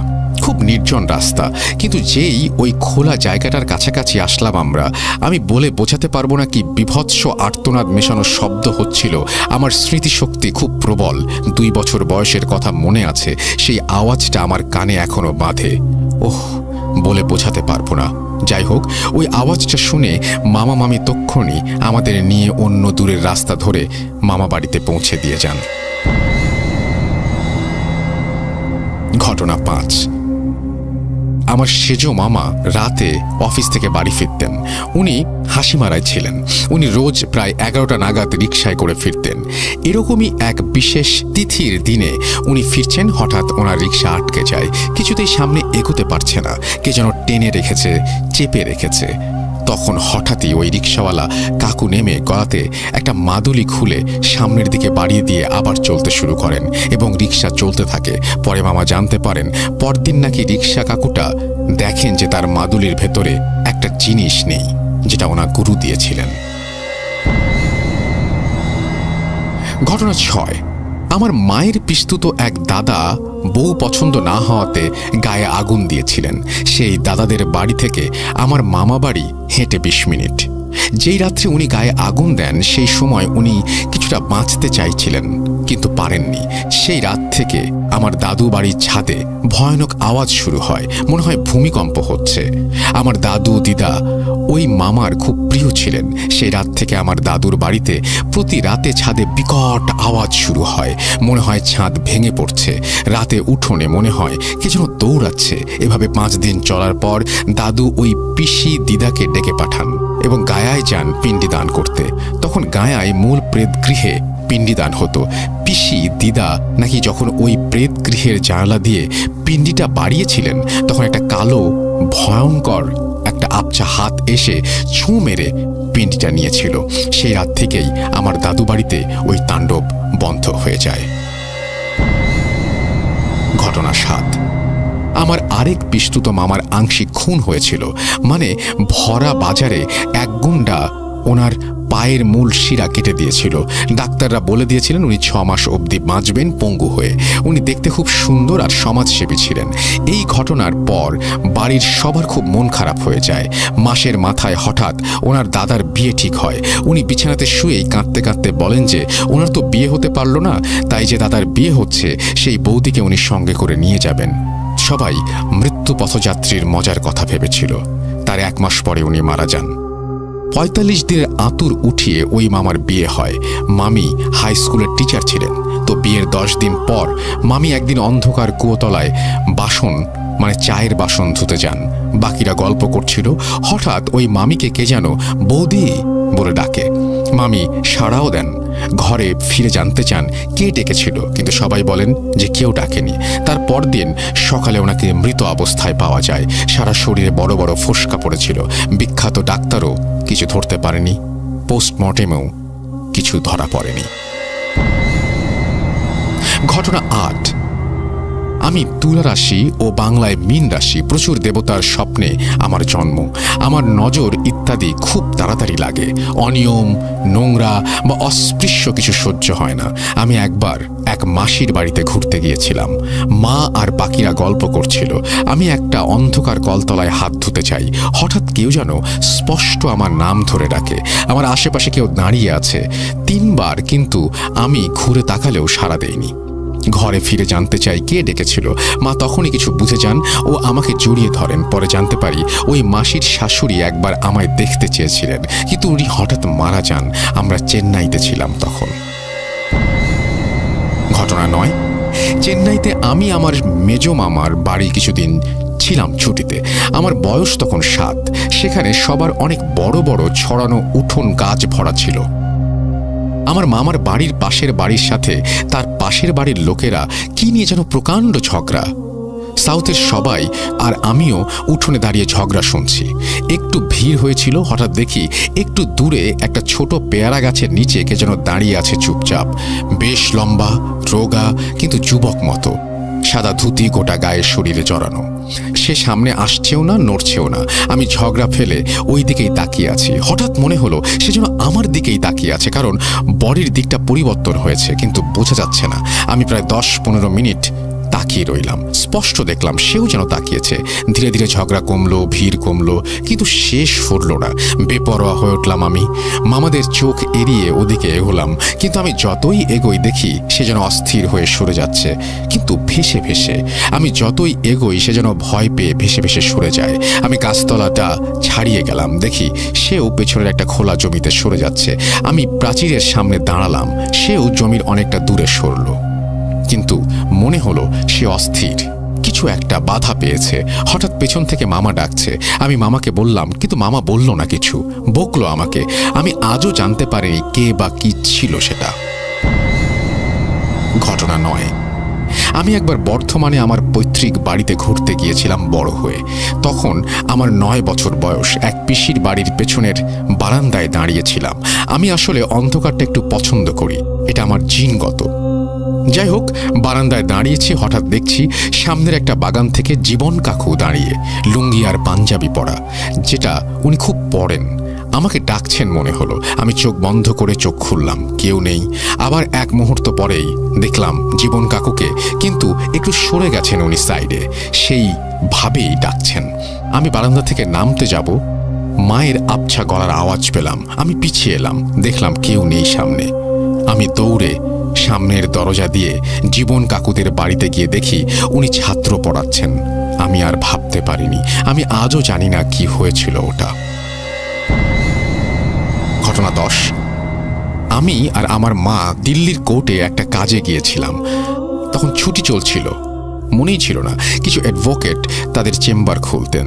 তো আমরা আলোচনার জন্য একজনকে জিজ্ঞেস করি। উনি একটু দূরে ছিলেন, অপেক্ষা করতে বললেন। আমরা 5 তলায় দাঁড়িয়ে আছি, অনেক বন্ধ চেম্বার ওখানে। আমরা একটা বন্ধ চেম্বারের সামনে দাঁড়িয়েছি, নির্জন, লোক প্রায় নেই। হঠাৎ আমি দেখছি সামনের বন্ধ চেম্বারের দরজাটা যেন ভয়ানকভাবে কেউ ভেতর থেকে টানছে, ধাক্কাচ্ছে। বাইরের দরজাটা ভীষণ নড়ছে। মাকে দেখালাম, উনি এগিয়ে গেলেন। কিছুক্ষণ চুপচাপ দরজাটা দেখে আবার সেই রকম শুরু হলো, যেন প্রবল বেগে কেউ ধাক্কাচ্ছে, টানছে। মা হঠাৎ দরজার ওপর হাত রেখে তালাটা ধরলেন, যেন মনে হলো কেউ বাধা পেল। মা দাঁড়িয়ে রইলেন। হঠাৎ আমাদের ওই অ্যাডভোকেট পেছন থেকে ডাকলেন। পরে জানতে পারি ওই চেম্বারে একজন সিনিয়র অ্যাডভোকেট হার্ট অ্যাটাকে মারা যান। উনি ভেতরে কাজ করছিলেন, ওনার একজন ক্লায়েন্ট ওনাকে মৃত অবস্থায় পান। সর্বশেষ ঘটনা, আমি তখন লেখাটা বুঝতে পারি আমি তখন ভাড়া থাকি, কোনো একটা জায়গার কথা বলছেন তিনি, আমি না হয় নাই বললাম সেটা। এবং তারপরে তিনি বলছেন যে বাড়ি থেকে ইউনিভার্সিটিতে অনেকটা দূর। তো একদিন রাত হয়েছিল সেমিনার থেকে ফিরতে, সেখানে থাকতাম, সেটা একটু ভেতর দিকে, লোক কম। আমি বাস থেকে নেমে হেঁটে আসছিলাম অনেকটা। হঠাৎ এসে দেখি বাড়ির রাস্তাটা নেই। আমার এই পাড়াটা খুব গোছানো, কিন্তু একটু সেকেলে। কিন্তু সেই রাস্তাটায় দেখলাম আধুনিক এবং আওয়াজ হচ্ছে খুব। তখন রাত 12টা। আমি পিছিয়ে এসে আবার একই দিকে হাঁটলাম, কিন্তু এবার দেখি রাস্তাটা নেই, চারিদিকে শুনশান, পুরনো লেন। হঠাৎ মনে হলো কেউ বা কারা যেন আমাকে ঘিরে ধরেছে। আমি ঘামছি, কিন্তু ভয় পাবো না ঠিক করেছি। মনে হলো একটা অদৃশ্য ভিড় আমাকে ঘিরে ধরেছে। আমি ভোঁ ভোঁ একটা আওয়াজ পাচ্ছি, কিন্তু দমটা চাপা লাগছে। আমি বুঝতে পারছি আমি এগোতে চাইছি, ভিড়টা বিরক্ত হচ্ছে, তারা চাইছে না আমি যাই। আমি দেখতে পাচ্ছি তাদের, কিন্তু বুঝতে পারছি না। আমাকে তারা চেপে ধরতে চাইছে, কিন্তু পারছে না। আমাকে ঘিরে ক্রমে আমি চিৎকার করতে চাইছি, কিন্তু পারছি না। আমি হঠাৎ মাকে ডাকলাম মনে মনে, জানি না কতক্ষণ ডাকলাম। হঠাৎ চোখ খুলে দেখি আমি আমার বাড়ির আগে আপেল গাছের নিচে দাঁড়িয়ে আছি। আমি এক দৌড়ে আমার বাড়ির দরজায় পৌঁছে কলিং বেল বাজালাম। মা আমাকে দেখেই চমকে উঠলেন। আমাকে পাগলের মতো লাগছিল। এরপর থেকে মা আমাকে বাস স্টপে নিয়ে যেতেন রোজ, সেখানে একটা পার্কে অপেক্ষা করতেন। আর ছোট কয়েকটি ঘটনা আছে আমার এই জীবনের। এই বাস্তব তিক্ত ভৌতিক কাহিনী কেমন লাগলো আপনাদের আমাকে জানাবেন। সবাই ভালো থাকবেন। অগ্রিম ধন্যবাদ সবাইকে। আমাকে জানাবেন আপনাদের কিরকম লেগেছে, আমি শান্তি পাবো। এই ছিল ঘটনা। Thank you very much. আপনি ঘটনাগুলো অনেক ছোট ছোট করে লিখেছেন, এটা একটা নতুন স্টাইল, আমি এই জন্যই পড়লাম। এবং আমি জানি না যে কেমন লেগেছে আপনাদের। যদি ভালো লাগে ডেফিনেটলি আপনারা আমাদেরকে জানাবেন যে কেমন লেগেছে। আমি অপেক্ষায়, ওনার মতো আমিও অপেক্ষায় থাকলাম, এবং আশা করছি অবশ্যই আপনারা জানাবেন। এবং আপনারাও আমাদেরকে এরকম ঘটনা পাঠাবেন। আমাদের ইমেল অ্যাড্রেস তো জানেনই। আমাদের ইমেল অ্যাড্রেস হচ্ছে russell.booth.com@gmail.com। আপনার নাম, ঠিকানা এবং ফোন নাম্বার সহ আপনার জীবনে ঘটে যাওয়া বা আপনার জানা সেরা ঘটনা লিখে পাঠিয়ে দিন আমাদের কাছে। ঘটনার শুরুতে অবশ্যই উল্লেখ করুন যে ঘটনাটি আপনি স্টুডিওতে এসে শেয়ার করতে চান, নাকি আপনি চান আপনার ঘটনা আমরা পড়ে শোনাই। যারা দেশের বাইরে রয়েছেন তারা সরাসরি অডিও ক্লিপ করে পাঠাতে পারেন বা লিখেও পাঠাতে পারেন। এটা কমপ্লিটলি আপনাদের ব্যাপার যে আপনি কিভাবে পাঠাবেন। অপেক্ষায় থাকলাম আপনার ঘটনায়। চলে যাচ্ছি আমাদের পরের স্টোরিতে।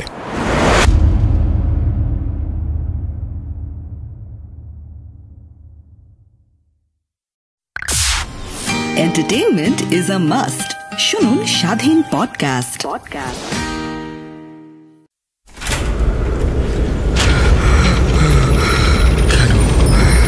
কেন তুমি আসো? আমি শুধু তোমার সাথেই থাকতে চাই। তুমি চলে যাও, প্লিজ চলে যাও। Booth.com with Russell.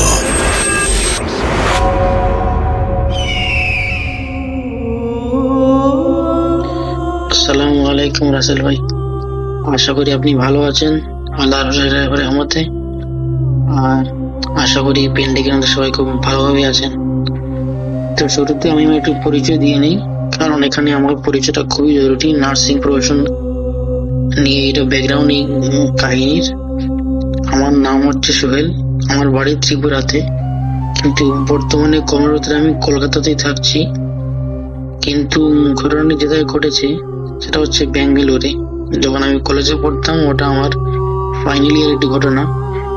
ঘটনাটা আমার সঙ্গে ঘটেনি, ওটা আমার একটা জুনিয়র সঙ্গে ঘটেছিল, ওর প্রত্যক্ষদর্শী। আমি কথা না বাড়িয়ে গল্পে চলে যাচ্ছি। সালটা হচ্ছে 2018 সেপ্টেম্বর মাসের ঘটনা। ডেটটা মনে নেই, বাট দিনটা শুক্রবার ছিল। তো আমাদের সেপ্টেম্বর শেষের দিকে এক্সাম আসছিল, ফাইনাল ইয়ার এক্সাম ছিল। তো আমরা একদম প্রিপারেশন নিচ্ছিলাম, স্টাডি অলরেডি ছিল। তো ভোর 10টার দিকে আমাদের কলেজ থেকে আমাদেরকে ডেকে পাঠায়। আমাদের হোস্টেলের কলেজ পাশাপাশি। তো আর বলে রাখি রাসেল ভাই, আমাদের এখানটায় আমাদের ফাইনাল ইয়ার ব্যাচের মধ্যে আমরা 5 জনই ছেড়েছিলাম। আর এর মধ্যে 2 জন থাকতাম হোস্টেলে, 3 জন থাকতো পিজিতে। তো আমাদেরকে ম্যাক্সিমাম মানে প্রিন্সিপাল অথরিটি যেই আসতেন মিলে আমাদের সঙ্গে কথা বলতেন, আমাদেরকে ডাকাতেন। তো হঠাৎ করে এই 10টার দিকে কল আসে আমরা যে ম্যাম ডেকেছেন যেতে হবে। তখন আমরা দুটো বেরিয়ে যাওয়ার পথে নিচে আমাদের জুনিয়র গুলোকে পেলাম। ওরা বলছিল দাদা তাড়াতাড়ি যান, ওখানটায় তো একটু সমস্যা হয়ে গেছে। আমাদের ওই জুনিয়র ছেলের নাম বলছিল, আমি নামটা বলছি না, ওই সময় একটু ম্যাম ডাকছে আপনাকে। তো আমরা তাড়াতাড়ি করে গেলাম। যাওয়ার পর ম্যাম বললো, আমাদেরকে বললো দেখো এই স্টুডেন্ট এই ইয়ারের সমস্যা হচ্ছে। দেখো তুমি তো মুসলিম, তুমি তো জানো তোমাদের কি কি হয় না হয়, আমরা ঠিক বুঝতে পারছি না। তুমি একটু ওই জুনিয়রকে জিজ্ঞেস করে তোমাদের যা করতে হয় তুমি একটু করে একটু বুঝে দাও। তো আমি আর আমার রুমমেট দুটো বন্ধু একসঙ্গে গিয়ে ওখানটা ওদের ক্লাসে ঢুকলাম। ঢুকে ওদের সঙ্গে কথা বললাম। তো যার সঙ্গে করো না, ওই ছেলেটা তখন ওখানটায় ছিল না, ওকে ওর বন্ধুরা ওখান থেকে বের করে কলেজের গ্রাউন্ড ফ্লোরে এনে রেখেছিল একটা রুমে। ওরা 4-5 জন ওর সঙ্গে ছিল। তো ওখানটায় গিয়ে আমরা জানতে পারলাম যে হয়েছিল, ওই ছেলেটা আমাদের সকাল 9:15 কলেজ স্টার্ট হতো। তো 9:15 কলেজে ঢুকে ঠিকঠাক তো 9:20-25 মধ্যে স্যার ম্যাডাম যিনি থাকতেন ঢুকে যেতেন ক্লাসের মধ্যে। কিন্তু ওই দিন হয়তো 5 মিনিট লেট হচ্ছিল।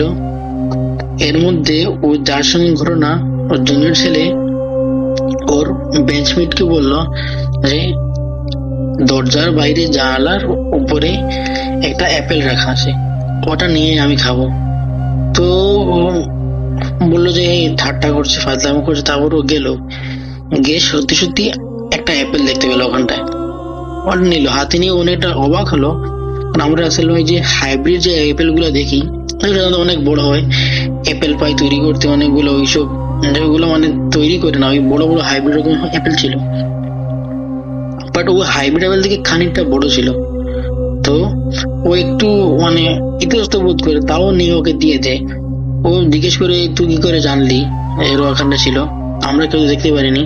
এমনকি মানে ও বললো ওটা আমাকে আমার বন্ধু দিয়েছে খাবার জন্য। তো বেশ ওর হাতে ও দিয়ে দিয়েছে। ও তো বললো আমাকে খাওয়াস, ও বললো না ওটা তুই খেতে পারবি না, ও এমনটা বললো। তারপর ওটাকে পুরো একা নিজে হাতে নিয়ে আমরা যদি 3টে বাইট নিয়ে যতটা শেষ করতে পারবো, ও প্রথম বাইটে অতটা শেষ করে দিল। তা দেখে ওর সঙ্গের ছেলে একটু ঘাবড়ে গেছিল। ও বলছিল কি হয়ে খাচ্ছিস, তুই কি রাক্ষস হয়ে গেছে নাকি, এমনটা বলছিল ওরা। ওটা খেয়ে তারপর ওর বেঞ্চমেটের কাছে জল চাইলো, তারা জল দিল। এরই মধ্যে ম্যাম ঢুকে বললেন ক্লাসে, ম্যাম ছিলেন। তো ও এর মধ্যে সবাই ম্যাম অ্যাটেন্ডেন্স করছেন, ও এর মধ্যে বিড়বিড় করে কি বলছে। আর ওকে ম্যাম ডাকছেন, বাট ও রেসপন্স করছে না। তো ম্যাম ওর সামনে গিয়ে দাঁড়ালেন, ওর ন্যাচারাল কি হয়েছে ওর বলে জিজ্ঞেস করে, ও কিছু বলছে না, ও জাস্ট এমনিতেই ভিডিও করে মানে বলছে। তার থেকে ম্যাম একটু ঘাবড়ে গেলেন। তো ম্যাম বেরিয়ে গেলেন। ম্যাম বেরিয়ে গিয়ে প্রিন্সিপাল ম্যামকে খবর দিলেন। প্রিন্সিপাল ওখানটায় আসলেন, এসে দেখলেন যে ও বসে আছে। ও ম্যামকে দেখে বলছে আমি মিষ্টি খাবো। আমি কথাটা বাংলায় বলছি, বাট আমাদের ওখানটায় সবাই জানেন ব্যাঙ্গালোরের লোকাল ল্যাঙ্গুয়েজ কানাডা ল্যাঙ্গুয়েজ। তো ওখানটায় আমাদের টিচারের সঙ্গে ম্যাক্সিমাম ইংলিশে কথাবার্তা হতো, কারণ আমরা কানাডা ল্যাঙ্গুয়েজ খুব ভালো বলতে পারতাম না। তো ইংলিশই বলতে পারতাম মেনলি কলেজে। তো ইংলিশেও কথোপকথন হচ্ছিল, বাট আমি বাংলায় বলছি।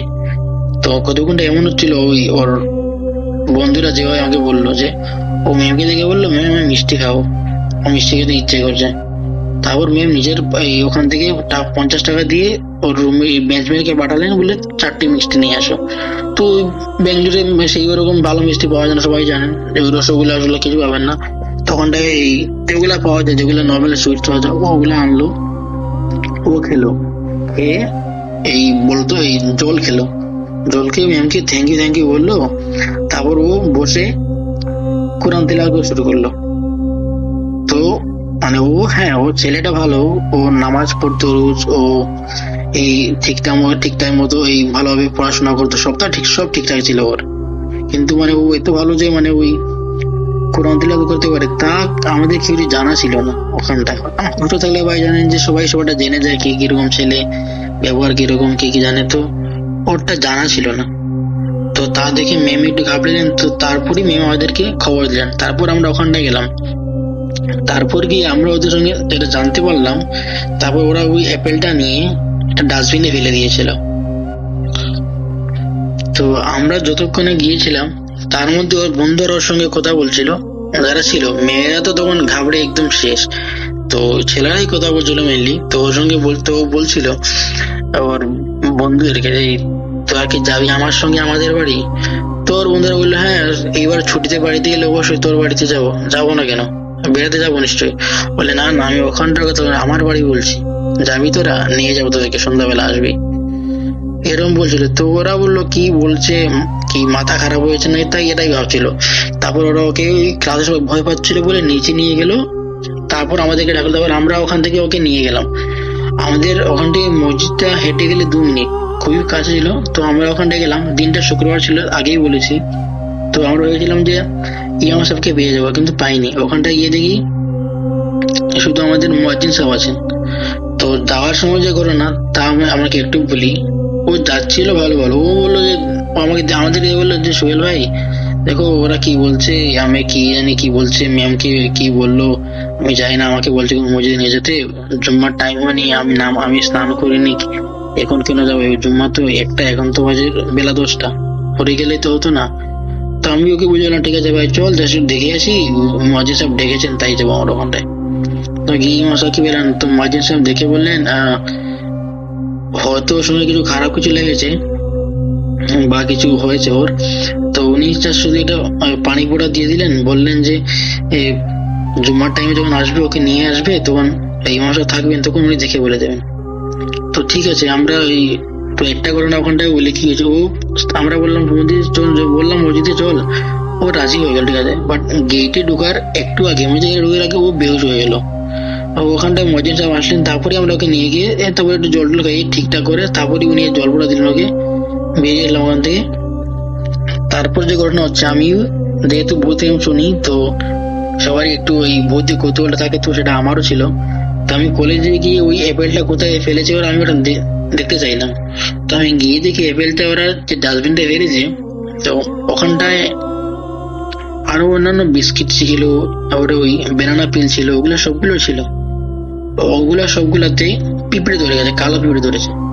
বাট শুধুমাত্র ওই অ্যাপেলটাতে কোনো পিঁপড়ে ধরে নেই। আপনি সাধারণত কোনো অ্যাপেল বা কিছু খাবার জিনিস রাখুন, পিঁপড়ে চলে আসবে 5 মিনিটের মধ্যে, তা তো গ্যারান্টি।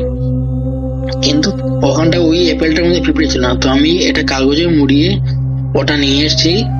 তারপর আমি ও গ্রাউন্ড ফ্লোরে থাকতো, আমরা ফার্স্ট ফ্লোরে থাকতাম। তো গ্রাউন্ড ফ্লোরে ওর যে রুমমেট, আমি ওকে কলেজ থেকে বের করে আনি যে ওকে রুমে নিয়ে যা, স্নান টান করি, তারপর আমরা ওকে মসজিদে নিয়ে যাবো। তো ওরা দুজন একসাথে গেল। তারপর আমি ওকে বললাম যে অ্যাপেলটা আমি তোর রুমে রাখছি, আমার রুমে নিচ্ছি না, যাওয়ার সময় নিয়ে যাবো, ইমাম সাহেবকে দেখিয়ে দেবো। তাই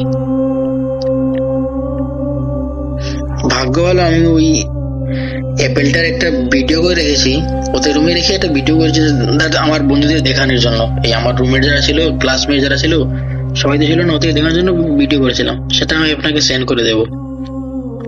তো ওরা একসাথে রুমে গেলে আমি অ্যাপেলটা রাখলাম, আমি বেরিয়ে আসলাম। আমি ওকে বললাম যে একটু নজরটা দে, ওকে নজরে রাখবি, তারপর ওকে তোর সঙ্গে রাখবি, এই লাঞ্চটা সেরে তারপর একসাথে জুম্মা চলে যাবো। তো ওরা দুজন, তারপর আমি উপরে চলে গেলাম। তারপর আমি যখন নিচে নেমে আসলাম জুম্মা যাওয়া বলে, তখন আমি ওদেরকে ডাকলাম। তো ও বলছে যে সোহেল ভাই, ওর রুমমেট যে ছিল, আমি অ্যাপেলটা খুঁজে পাচ্ছি না, এখানটায় ছিল। আমি বললাম ছিল মানে? তো ও বললো যে দেখো আমি আর অত একসাথে রুম থেকে বেরিয়ে লক করে গেছি, চাবি আমার সঙ্গে ছিল, ও স্নান করে আমার জন্য বাইরে দাঁড়িয়ে ছিল, আমি এসে রুম খুললাম কিন্তু রুমে অ্যাপেল নেই। তো তার শুনে তো আমি রীতিমতো মানে ঘাবড়ে গেছিলাম যে আমি কোনো কি বিপদ ডেকে আনলাম আমার জন্য না বাকি সবার জন্য। তা আমি বললাম ভাই ঠিক আছে তাহলে চলো আপাতত যাই, জুমার নামাজটা আদায় করি, তারপর ইমাম সাহেবের সঙ্গে কথা বলে দেখা যাবে কি হবে। তো ও তখন একদম ঠিকঠাক, কোনো বাজে কথা নেই, কোনো উল্টা কথাবার্তা নেই, কিছু নেই, সব ঠিকঠাক আছে ওর। ওখানটায় গেলেও ভালোভাবে নামাজও পড়লো।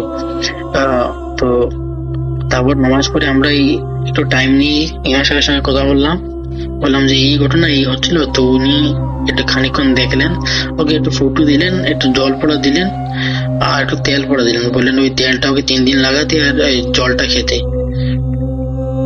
তো আর বললেন যে ও হয়তো কোনো একটা জায়গা দিয়ে এসেছিল বা ক্রস করেছিল যেখানটায় কোনো খারাপ ছায়া ছিল বা কিছু ছিল, তাই হয়তো ওর উপর একটা আশা করেছিল, বাট ময়দিন সাহেব যা দিলেন তাতেই অনেকটা হবে সে ছেড়ে গেছে হয়তো।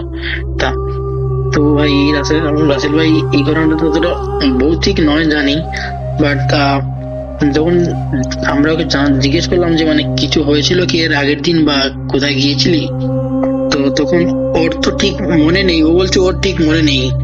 ও তো বলছিল যে ওকে নর্মালি কলেজ গিয়েছিল, কলেজ থেকে তারপর জিম গিয়েছিল, অতটুকুই বলে জিম থেকে চলে আসলো, খেয়ে টেয়ে স্নান করে পড়তে বসছিল, এতটুকুই। ওর সঙ্গে আরেকটা যে ওর জিম পার্টনার ছিল ওকে জিজ্ঞেস করলাম, তো ও বলছিল যে ওরা আসার সময় ও এখানটায় দাঁড়িয়ে মানে ওই যেখানটা জিম দিয়ে যেত এখানটা কিছু পরিত্য জায়গা ছিল, পরিত্য ওখানটা খারাপ জায়গা নয়, মানে ওখানটায় জমি ছিল এমনি পড়েছিল, সবাই যাতায়াত করতো, বাট ও ওখানটায় পেচ্ছাপ করেছিল। তো ও বলছিল পেচ্ছাপ করেছিল এতটুকু, আর কিছু নয়।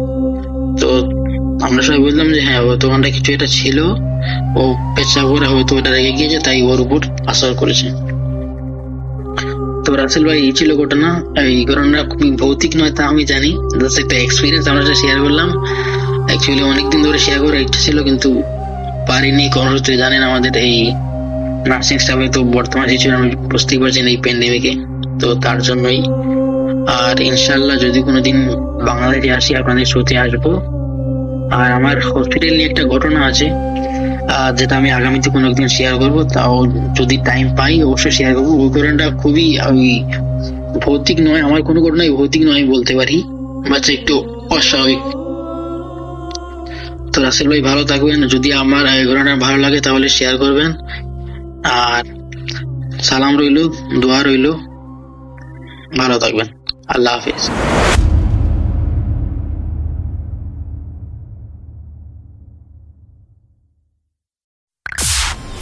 Entertainment is a must. শুনুন স্বাধীন পডকাস্ট।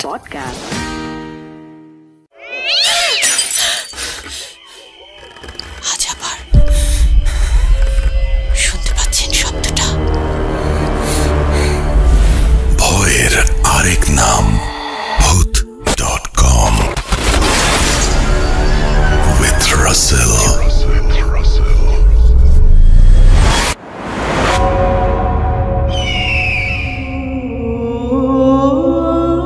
আসসালামু আলাইকুম রাসেল ভাইয়া, আমি গল্পটা পাঠাচ্ছি। আমি আপনার একজন অনেক পুরাতন শ্রোতা, বলতে গেলে ছোটবেলা থেকে ভূত এফএম শুনেই মনে হয় বড় হয়েছি। আর সেখান থেকে আসলে ভূতের ব্যাপারটার প্রতি যদি আগ্রহ কেউ সৃষ্টি করে থাকে সেটা আসলে আপনার শোই। তো আজকে আমি একটা গল্প বা ঘটনা বলছি, আশা করি আপনি এটা প্লে করবেন। তো ঘটনাটা হচ্ছে 1990 সালের দিকে। তখন আমার আম্মার নতুন বিয়ে হয়েছে। আমার দাদি ছিলেন খুবই অসুস্থ, আমার আব্বু বিদেশে ছিলেন এবং চাচারা ছিলেন অনেক ছোট আর কি, ছোট ছোট ছিলেন। কেউ মাদ্রাসায় থাকতেন, কেউ কারো বাসায় থেকে পড়াতেন, তার বিনিময়ে ঘুমাতেন, মানে এরকম আর কি। বাসা খুবই খালি ছিল, দাদা বাড়ি ছিল পুরোই ফাঁকা। তো আমার আম্মা দাদির সাথে একজন চাচি থাকতেন। এই চাচির কিছু বদ অভ্যাস ছিল, যেমন তিনি দুপুরবেলা চুল খোলা রেখে তরকারি তুলতে, আমাদের গ্রামে একটা জায়গা আছে ক্ষেতের মতো, বিশাল বড় ক্ষেত, সেখানে তরকারি তুলতে যেতেন। উনাকে অনেকবার নিষেধ করা হয়েছে, উনি কারো কথাই শুনতেন না। তো এই চাচির হাজবেন্ড যে ছিল সে আমাদের জমি দেখাশোনা করতো, বর্গা যেটা বলে আর কি, ওই টাইপের কিছু একটা। তো অনেক আগের ঘটনা, আমি আসলে শুনে শুনে আমার ফুপুদের থেকে শুনেছি, আম্মু আমার দাদি সবার থেকে শুনে শুনে এই উনার সম্পর্কে একটা ঘটনা আমি পেয়েছি আমাদের বাড়িতেই, দাদা বাড়িতেই ঘটা। খুবই সত্যি একটা ঘটনা, মানে একদম সবাই স্বীকার করেছে, সবাই বলেছে যে আমরা দেখেছি। তো ঘটনাটা এরকম, একদিন এটা ছিল রমজান মাসেই ছিল, শীত ছিল তখন, খুব বেশি শীত না, মানে হালকা পাতলা শীত ছিল। তো আমার দাদি, আম্মা এবং এই চাচি একসাথেই ঘুমাতেন। চাচি নিচে ঘুমাতেন, আমার আম্মু আর দাদি উপরে ঘুমাতেন। একদিন তাহাজ্জুদের নামাজ সবাই একসাথে পড়তেন, খুব রেগুলারলি পড়তেন, তাহাজ্জুদ ফজর কিছুই বাদ দিতেন না। তো একদিন তাহাজ্জুদের সময় আমার আম্মু আর দাদি ঘুমেছিলেন। এই চাচির কি মনে হলো, উনি কিন্তু এই কাজ কখনো করতেন না, কিন্তু সেদিন কি হয়েছিল কে জানে, উনি তাহাজ্জুদের সময় একাই উঠলেন। উঠে একটা কুপি নিয়ে অনেক দূরে, মানে অনেক দূরে না, মানে কাছেই, কিন্তু আমার কাছে দূরে মনে হয়েছে ওই পুকুর ঘাটটা, ওখানে গেলেন একাই। গিয়ে উনি ওযু করছেন, তাহাজ্জুদের নামাজ পড়বেন, ওযু করছেন। তো এমন সময় উনি উনার ভাষ্য মতে, উনার থেকে আমি যেটা শুনতে পেয়েছি, উনি নিজে বলেছেন যে আমি যখন ওযু করছিলাম আমি দেখতে পেলাম ঠিক আমার মতোই একটা মেয়ে পুকুরের অপর প্রান্তে দাঁড়িয়ে আছে, একদম আমার মতো শাড়ি, হাতে একটা কুপি, হ্যাঁ একদম আমার মতোই একটা কুপি হাতে একদম দাঁড়িয়ে আছে এবং মিট মিট করে হাসছে। তো উনি তাকিয়ে আছেন, উনি বললেন যে আমি দীর্ঘ সময় তাকিয়েছিলাম, আমার মনে হয়েছিল, মানে উনি তো গ্রাম্য ভাষায় বলেছেন, ভাষাটা আসলে যেটা দাঁড়ায় সেটা হচ্ছে যে উনি মন্ত্রমুগ্ধের মতো তাকিয়েছিলেন, উনার সময়ের কোনো হিসাব ছিল না। এভাবে তাকিয়ে থাকার পর আমার ওই যে চাচি, উনার নাম ছিল তহুরা চাচি, কিছুক্ষণ তাকিয়ে থাকার পরে উনার মানে উনি আর একটা তন্দ্রা ভেঙে গেল আর কি, উনি মানে তাকালেন আবার ঠিক করে। এবার উনি দেখতে পেলেন যে আসলে ওটা কোনো মহিলা না, ওটা মনে হচ্ছে যে মানে কিছু বোঝা যাচ্ছে না, মনে হচ্ছে কিছু একটা দাঁড়িয়ে আছে, ওটা একটা হাত পা, উনি মানে মনে হচ্ছে কি পুরো শরীরটা একসাথে পরিবর্তন হচ্ছে, এরকম কিছু একটা মনে হচ্ছে যে খুব, মানে উনি বুঝিয়ে বলতে পারেন না, মানে উনি বললেন যে উনার কাছে মনে হলো জিনিসটা মানে চেঞ্জ হচ্ছে, উনি বুঝতে পারছেন না, একটা অন্ধকার কিছুতে পরিণত হলো এবং উনাকে ডাকছে, হাত দিয়ে ডাকছে। তারপর উনি তো মানে স্তম্ভিত হয়ে গেলেন।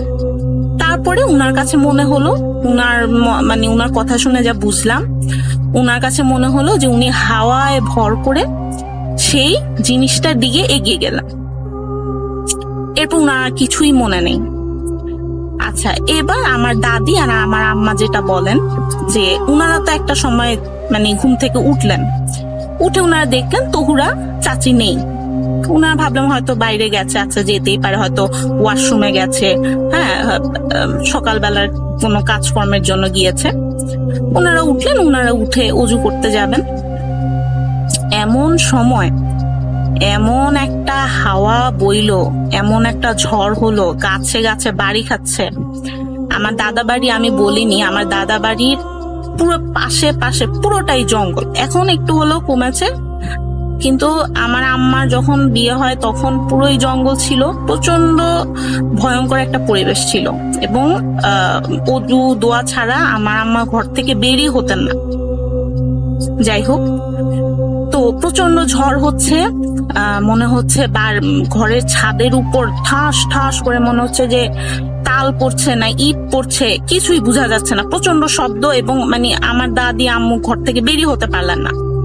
যাই হোক, ওনার ঘরে কিছু তোলা পানি ছিল, ওটা দিয়ে কোনো মতো উজু করে তাহাজ্জুদ সারলেন, ফজরের আজান দিল, ওনারা আজান পরে নামাজ পড়লেন।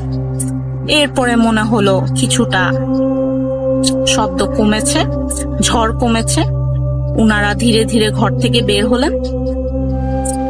ঘর থেকে বের হওয়ার পরে এখন উনারা মানে খুঁজছেন যে চাচি কই, কোথাও পাচ্ছেন না।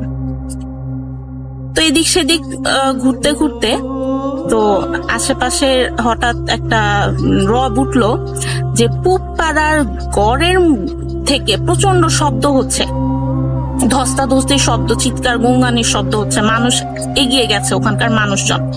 হ্যাঁ, আর পূব পাড়া হচ্ছে আমাদের ওই দাদা বাড়ি থেকে একটু দূরে এবং এখন হচ্ছে এটাকে বঙ্গার বাড়ি বলা হয়। যে গড় যে জঙ্গলটার মধ্যে ছিল ওইটাকে আমরা এখন বঙ্গার বাড়ি বলি। তো ওই বঙ্গার বাড়ি ওখানে সব গেল, প্রতিবেশীরা গেল। মানে বঙ্গার বাড়ি হচ্ছে পূব পাড়ার মধ্যে, আর বঙ্গার বাড়ির মধ্যে আবার একটা গড় আছে, খুব ভয়ঙ্কর গড় আর কি। তো যাই হোক, সবাই আগালেন, এগিয়ে বঙ্গার বাড়িতে গেলেন। গিয়ে তো খুঁজছেন যে কোথা থেকে শব্দটা হচ্ছে। প্রচন্ড আর্তনা, মানে গুনগানি সাউন্ড হচ্ছে। আমার ছোট চাচা, আমার আম্মু, দাদি, প্রতিবেশী সবাই এগোলেন। তো উনারা যেটা নাকি দূর থেকে দেখলেন যে মনে হচ্ছে একটা মানুষকে কেউ মানে একবার ঘরের মধ্যে ডুবাচ্ছে, একবার বের করছে। হ্যাঁ, টেনে, চুল ধরে টেনে একবার ডুবাচ্ছে, একবার বের করছে দূর থেকে। ওনারা কিন্তু কাছে থেকে দেখেননি আর কি। হ্যাঁ, মনে হচ্ছে গায়েবী কিছু, ওনারা ওইটাকে মানে কিছু একটাকে ডুবাচ্ছে, উঠাচ্ছে। তো মহিলারা তো এগুলোই না, মানে ভয় পেয়ে গেল। যারা পুরুষ ছিল সন্ধ্যা মার্কা তারা এগোলেন। আমার ছোট চাচাও ছিলেন, ছোট চাচাও আমাকে এই ঘটনাটা কিছুটা বলেছিলেন। উনার যা মনে আছে যে উনার সবাই এগোলেন। তারপরে মানে উনারা যখন এগোচ্ছেন তখন ওই জিনিসটাকে ঝুপ করে ঘরের মধ্যে ফেলে দেওয়া হলো। তো উনারা সবাই এগোলেন, এগিয়ে ঘর থেকে যাই হোক যে জিনিসটা সেটাকে উদ্ধার করলেন, উঠালেন। উঠানোর পর যখন ওটাকে মানে এত কাদা ছিল, মানে প্রথমে তো উনারা বুঝেনি নাই যে এটা কোনো মানুষ। হ্যাঁ, এত কাদা ছিল তহুরা চাচির সারা গায়ে, এত ভারী ছিলেন উনি। উনাকে অনেক কষ্ট করে উঠানো হয় এবং পানি দিয়ে ধোয়া হয়। ধোয়ার পরে বোঝা যায় যে ও আচ্ছা এমনি আমাদের তহুরা চাচি। তারপর তো উনি পুরোপুরি মরমরই ছিলেন। হ্যাঁ, পুরোপুরি প্রায় মরার অবস্থায় হয়েছিল। উনাকে উঠানো হয়, উনাকে হাত মালিশ, পা মালিশ, মানে যা যা করা যায় গরম করার জন্য, উষ্ণ করার জন্য চেষ্টা করা হলো। তারপর হুজুর এলো, কবিরাজ এলো, অনেক তদবির চললো। উনার আসলে দীর্ঘদিন তদবির চলেছে। এর মধ্যে বলে নিই একটা কথা, যে এই যে তহুরা চাচির সাথে এত ঘটনা ঘটলো, এ সময় কিন্তু উনি প্রেগনেন্ট ছিলেন, 3 মাসের প্রেগনেন্ট ছিলেন। এবং উনার কিন্তু এই যে বাচ্চাটা, এটা কিন্তু উনার নষ্ট হয়ে যাওয়ার কথা, কিন্তু বাচ্চাটা এখনো বেঁচে আছে। মানে সে তো এখন বড় হয়েছে, অনেক বড় হয়েছে, চাকরি বাকরি করে শুনেছি। তো সে কিন্তু মারা যায়নি, সে বেঁচে আছে। এবং তবে তহুরা চাচির আসলে একটা ক্ষতি হয়ে গেছে। উনি কিন্তু এখনো ওই ঘটনার পর 3 বছর পর্যন্ত উনি অসুস্থ ছিলেন। উনার বাচ্চাটাকে উনার ননদ দেখতো। আর উনার এই যে দীর্ঘ সময় উনি অসুস্থ ছিলেন, উনাকে কিন্তু মানুষ অনেক পিছনে আবডালে, আড়ালে আবডালে বিভিন্ন নামে ডাকতো। এর সমস্যা আছে, এর মাথায় প্রবলেম আছে, অনেক সমস্যা হয়েছে, অনেকে অনেক কিছু বলেছে। আর উনার এখন পর্যন্ত এখনো উনি বেঁচে আছেন। এখন উনার সাথে কথা বললে যেটা বুঝি যে উনার আসলে ওই ঘটনাটা যখন উনি মনে করেন, উনি আসলে কোনো অন্য মানে জগতে হারিয়ে যান। উনি মনে হয় যে উনি খুব ভয়ের কোনো জগতে হারিয়ে যান। উনার মুখ, চোখ সম্পূর্ণ পরিবর্তন হয়ে যায়। আর আমার খুব ইচ্ছা ছিল উনি যেটা ঘটনা বলেছে ওটা রেকর্ড করে পাঠানোর, কিন্তু আমরা তো আসলে একটু মানে নোয়াখালীর, আমি নোয়াখালীতে থাকি নাই, আমাদের বাবা মা সব নোয়াখালীর, তো লক্ষ্মীপুর আর কি। তো উনার কথা আসলে বোঝা যায় না, একদমই গ্রাম্য ভাষা। তো রাসেল ভাইয়া, আমার খুবই ইচ্ছা যদি কখনো সম্ভব হয় স্টুডিওতে এসে গল্প বলার। আর যদি সেটা সম্ভব না হয়, গল্প পাঠাতে থাকবো। আপনি যদি শোতে প্লে করেন অনেক অনেক খুশি হব। আর এটাই বলতে চাই ভাইয়া, আপনি আসলে মানে আমাদের দেশে আমি যত রেডিও শো শুনি, আপনি আসলে একটা মেন্টর। যদি ভূতের গল্প শোয়ের কথা বলতে যাই, যে আপনি একটা পথ খুলে দিয়েছেন। অসাধারণ অসাধারণ আপনার প্রচেষ্টা। আপনি ভালো থাকুন ভাইয়া, আর সবসময় আমাদের সঙ্গে থাকবেন, এভাবেই বিভিন্ন শো চালিয়ে যাবেন। থ্যাংক ইউ ভাইয়া, আসসালামু আলাইকুম।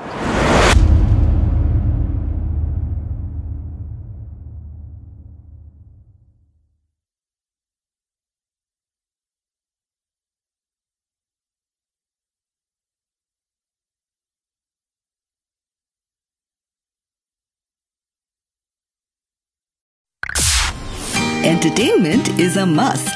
শুনুন স্বাধীন পডকাস্ট।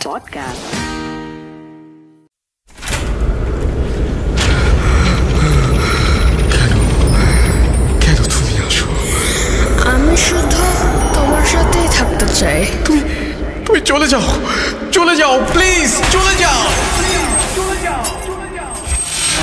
Bhoot.com with Russell.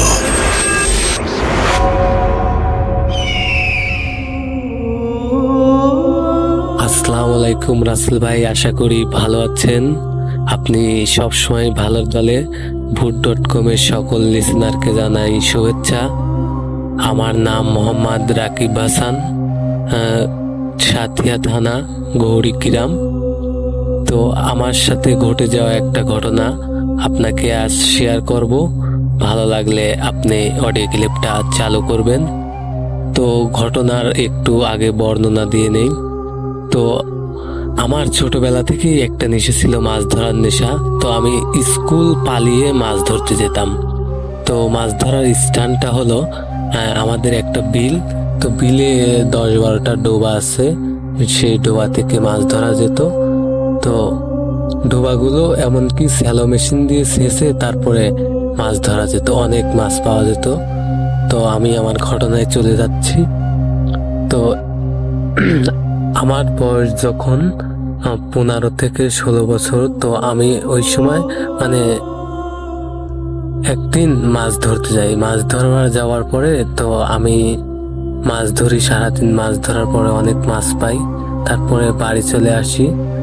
এমনকি বাড়ি চলে আসার পরে তো খাওয়া দাওয়া করার পরে আমি ঘুমিয়ে পড়ি। তারপর সকালবেলা যেহেতু প্রতিদিনকার মতোই আমি স্কুলে যাই, তো আমার এক ভাই আমাকে অফার করে যে তুই প্রতিদিন মাছ মেরে দিবি, আমি তোকে 300 টাকা দেব আর তোকে খাওয়ার জন্য অনেক মাছ দেব।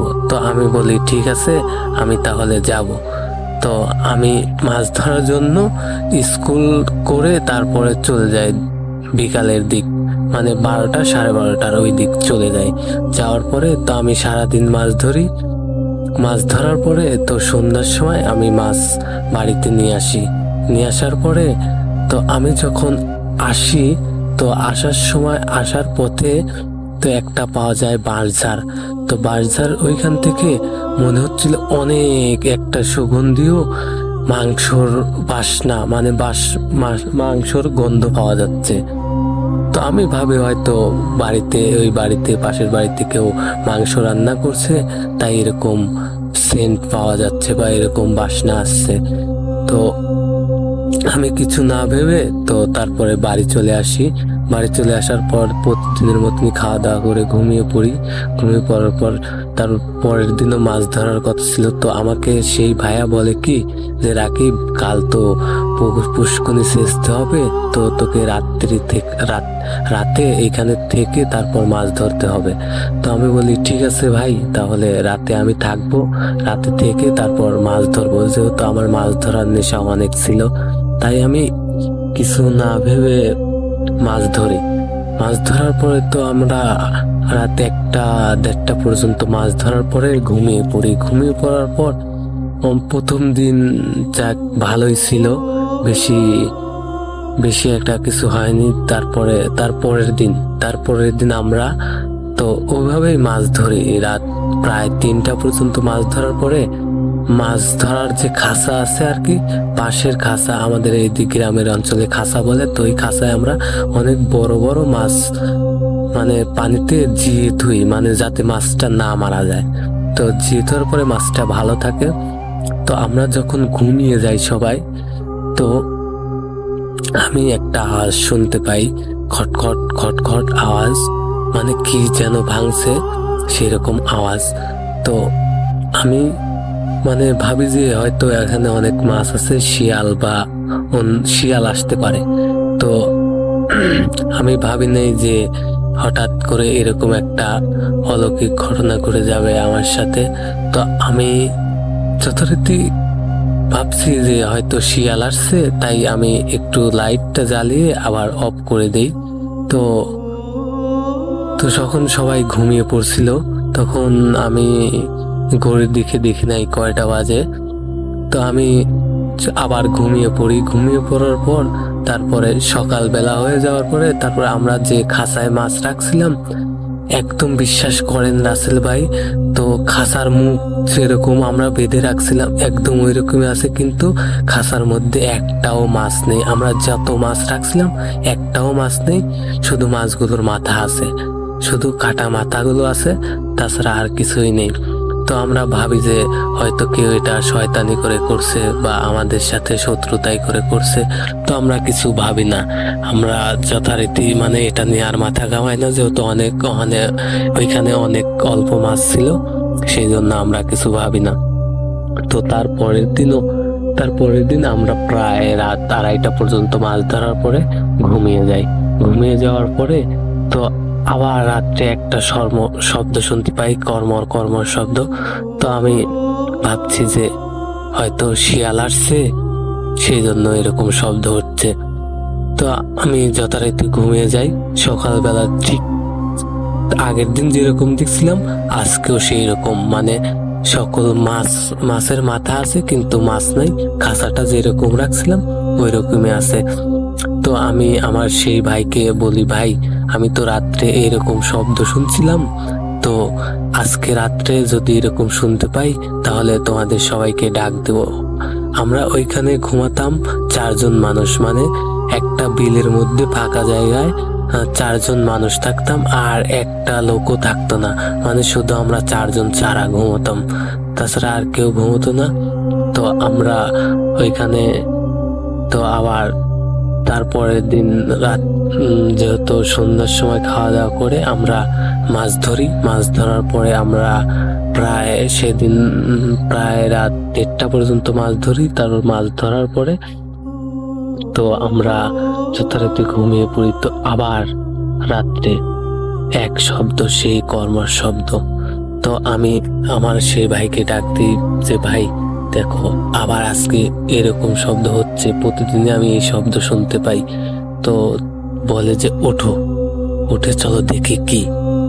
তো আমরা তারপর আস্তে আস্তে উঠে তারপরে যে ডোবার দিকে যাই, তো দেখেছি একটা আলো, বড় একটা আলো এসে খাঁচার উপর পড়ে।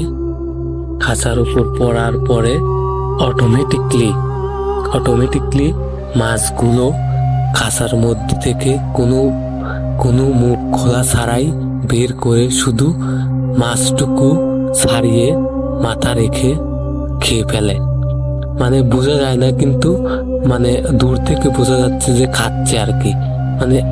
মানে একটা কিরকম আলো, আগুন যেরকম লাল সেরকম আলো এসে বোঝা যায় যে মাছগুলো খাচ্ছে। তো আমি আমার সেই ভাইকে বলি যে ভাই জোরে লাইট মারবো। তো সে বলে না, লাইট মারার দরকার নাই, তুমি এইখানে থাকো, আমি দেখে আসি ওখানে কি। তো আমি যথারীতি বড় ভাই তার কথা মতো সেখানে বসে থাকি। তো আমি প্রায় 10 মিনিট বসে থাকার পরে 20 মিনিট চলে যায়, 30 মিনিট হয়ে যায়, এভাবে 1 ঘন্টা হওয়ার পরে তারপরে যেহেতু ভাই ফিরে আসছিল না, আমি সামনের দিকে ডোবার দিকে যাই। তো আমি যাওয়ার পরে দেখি যে ভাই অজ্ঞান হয়ে পড়ে আছে ডোবার মধ্যে, মানে মাথা কেঁদো, মানে কাদা মাটি লেগে আছে, অনেক নাক দিয়ে রক্ত পড়ছে।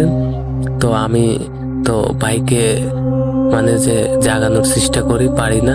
আমি অনেক ছোট ছিলাম, তো আর 2 জন ছিল, মানে আমরা যেখানে থাকতাম একটা ছোট ঘর, সেইখান থেকে 2 জনকে ডাক দেওয়ার পরে তো দুজন এসে ধরার পরে তারপর নিয়ে গিয়ে তারপর যেহেতু ঠান্ডা ছিল তা হাত পা মানে যে ঘষে ঘষে গরম করার চেষ্টা করি। তারপর সকালে জ্ঞান ফেরার পর আমি ভাইকে জিজ্ঞেস করি যে ভাই তোমার সাথে কি হয়েছিল? তো বলে যে আমি যখন ওইখানে যাই তো দেখতে পাই একটা কালো অবয়ব আমার সামনে মাছ দাঁত দিয়ে চিবিয়ে খাচ্ছে। তো আমি কে জিজ্ঞেস করার পরে সে আমাকে 2 হাত দিয়ে কাঁধার উপর একটা জোরে আছাড় মারে। তো আমি তখনই সেন্সলেস হয়ে পড়ে যাই। তো আমার আর কিছুই মনে নাই। তো ভাই ঘটনাটা এখানে শেষ হতে পারতো, কিন্তু না। তো রাসেল ভাই তারপরে আমরা আবার মাছ ধরা শুরু করি। এটা না ভেবে তারপরে আবার আমরা মাছ ধরা শুরু করি যে কালকে একলা ছিল, একলা গেছিল, আজকে তারপর আমরা 4 জন যাব। তো তারপরের দিনও ঠিক সেই একই শব্দ শুনতে পাই। তো আমরা 4 জন একসাথে উঠি। ওঠার পরে তো আমরা সেই খাসার দিকে যাওয়ার পরে তো একটা বড় একটা আলো যখন খাসার ওইখানে আসে, তো আসার পরে মাছগুলো আবার ওইভাবে বের করে যেহেতু খায়, তো আমরা 4 জনই সামনের দিকে এগোনোর পরে তো আমি দেখতে পাই রাসেল ভাই সে অবয়বটা, চোখ দুটো লাল টকটকে এবং মনে হচ্ছে যে আমাদেরকে ছিঁড়ে খাবে। তো আমরা 4 জন যেহেতু ছিলাম, তো তারপরে সে ভ্যানিশ হয়ে যায় আমাদের সামনে। তো তারপরে দিন আমাদের 4 জনেরই অনেক জ্বর ছিল। এই ছিল আমার ঘটনা। ভালো লাগলে অডিও ক্লিপটা প্লে করবেন রাসেল ভাই। আসসালামু আলাইকুম। food.com দীর্ঘজীবী হোক। আসসালামু আলাইকুম রাসেল ভাই।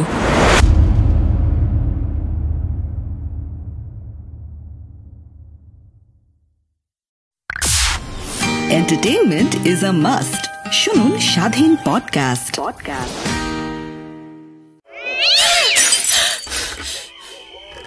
আজ আবার শুনতে পাচ্ছেন শব্দটা? ভয়ের আরেক নাম ভূত.com with Russell.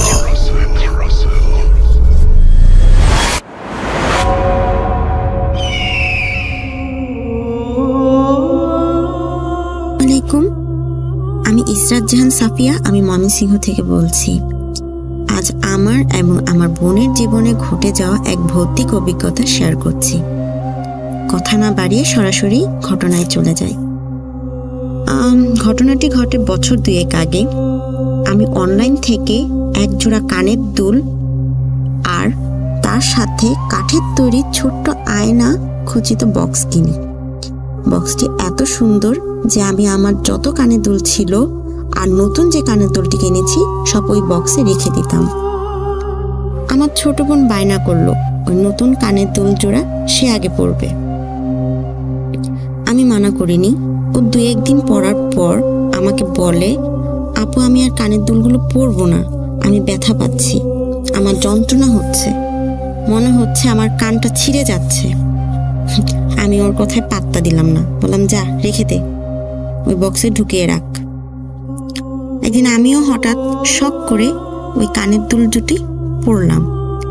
2-1 দিন পরার পর হঠাৎ আমিও খেয়াল করলাম যে আমি ব্যথা পাচ্ছি, মনে হচ্ছে কানটা আমার ভারী হয়ে যাচ্ছে আর কানের লতিটা যেন লাল আর গরম হয়ে যাচ্ছে।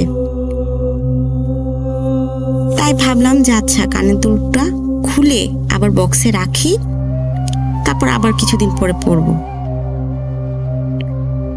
কানের দুলটা খুলে রাখবো বলে সেই কাঠের বক্সটা খুলি। দুলগুলো খোলার আগে হঠাৎ চোখে পড়লো সেই বক্সের আয়নার দিকে। দেখলাম কানটা লাল হয়ে আছে আর দুলগুলো যেন আকারে বড় হয়ে গিয়েছে আর যেন ভারী হয়ে গিয়েছে। আমি অবাক হয়ে গেলাম। আমি তো অনলাইন থেকে খুব পাতলা সিম্পল একটা কানের দুল কিনেছি, তাহলে সেটা এত বড় ভারী কিভাবে হবে?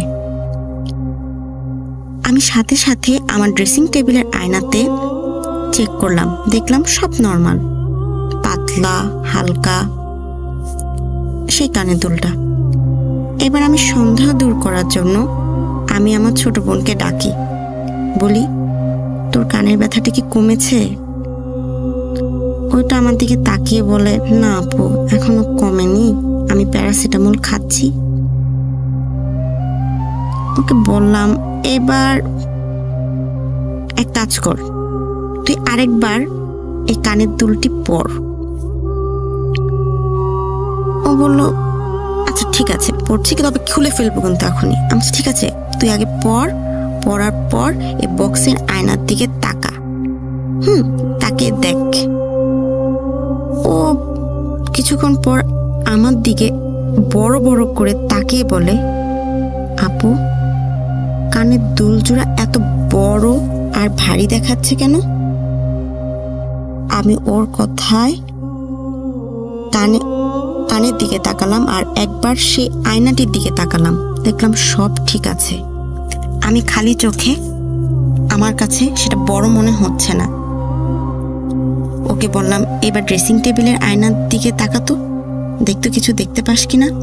ওরা না, এখন তো সব নর্মাল দেখাচ্ছে। এবার আমি বললাম, এখন আমি পড়বো আর বক্সটির দিকে আমি তাকাবো, সে আয়নাতে তুই খেয়াল করবি যে তুই খালি চোখে দেখতে পাস কিনা যে কানের দুলটি ভারী আর বড় দেখাচ্ছে কিনা। আমি বললাম, তুই দেখতে পাস এখন কানের দুলটি যে ভারী আর বড় হচ্ছে? ও বলে, না তো আমি দেখতে পাচ্ছি না, সব নর্মাল। তার মানে আমরা দুজনই বুঝলাম যে ওই কানের দুল জোড়াটি পরে যে বক্সের আয়নার দিকে তাকাবে সে ওই দুলটি বড় আর ভারী দেখতে পাচ্ছে, আর অন্য কেউ সেটা দেখতে পাচ্ছে না, খালি চোখে সব নর্মাল, সেটা ড্রেসিং টেবিলেই হোক আর সেটা কানের দুল না পরেই হোক। এবার ও বলল, আপু কিছু সমস্যা আছে। আমিও বললাম, আমি একবার ভেবেছিলাম বোধহয় আয়নার প্রবলেম, যে কিছু আয়না আছে না যে যে কাছের জিনিসকে অনেক বড় দেখায়, আবার অনেক দূরের জিনিসকে অনেক কাছে দেখায়, বা এরকম আমি ভেবেছিলাম যে এই টাইপের আয়না হতে পারে। ও বলো, শোনো আপু একটা কাজ করি, আমাদের যে তালিমের হুজুর আন্টি আছে ওনার সাথে কথা বলি। ঠিক আছে বলি। তো ওই আন্টিটার কাছে আমি গেলাম, আমরা সব খুলে বললাম যে এরকম সমস্যা, কি করা যায়। উনি বলল যে তোমরা এক কাজ করো, ওই কানের দুল আর ওই বক্সটি আমার কাছে নিয়ে আসো। নিয়ে উনি কিছুক্ষণ দেখলেন, দেখার পরে বললেন, তোমরা আমার সাথে আগামীকাল দেখা করো। আমরা ওনার কথা মতো পরের দিন দেখা করতে গেলাম। উনি বললেন যে এই কানের দুল আর বক্সটি একটি জিনের, তোমাদের কুফরি করার জন্য ওই জিনটিকে কেউ লেলিয়ে দিয়েছে। আমি অবাক হলাম, আমি অনলাইন থেকে কিনলাম, তাহলে এই জিনিসটা কে পেল বা কে আমাকে কুফরি করলো আমি বুঝলাম না। উনি বললেন, হয়তো অনলাইন থেকে তুমি যে অর্ডার করেছো তোমার কাছের কেউ তোমাদের দুই বোনকে ক্ষতি করার জন্য হয়তো কুফরি করেছে, তারপর সে তোমাকে এনে দিয়েছে। আমি বললাম, আমি তো এটি ডেলিভারিতে আমার ডেলিভারি বয় এসে আমাকে দিয়ে গিয়েছে। ওই হুজুর আন্টিটি বললেন, তুমি তাকে দেখেছো? আমি বললাম, না ঠিক খেয়াল করিনি, অতটা ভাবিনি। আচ্ছা, যে এটি তোমাকে দিয়েছে বা যেভাবে হোক, যে মাধ্যমেই হোক তোমার কাছে পৌঁছেছে, উনি তোমার ক্ষতি চেয়েছেন। তোমরা দুই বোনের মধ্যে যদি এই কানের দুল কেউ টানা 4 থেকে 5 দিন পড়তে, তাহলে তোমাদের ক্ষতি হতো। এখন আমাদের চিন্তা লাগছে যে আসলে কি আমাদের কোনো ক্ষতি হবে কিনা। বা উনি বলেন, না, হুজুর আন্টি বলেন, না তোমরা চিন্তা করো না, আমি ওটা তোমাদের কুফরি থেকে কাটিয়ে নিয়েছি, কোনো সমস্যা হবে না আশা করি।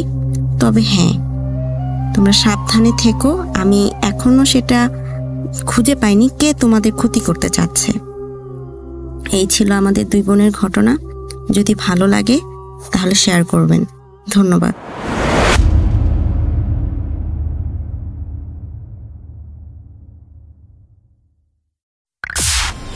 Entertainment is a must. শুনুন স্বাধীন পডকাস্ট।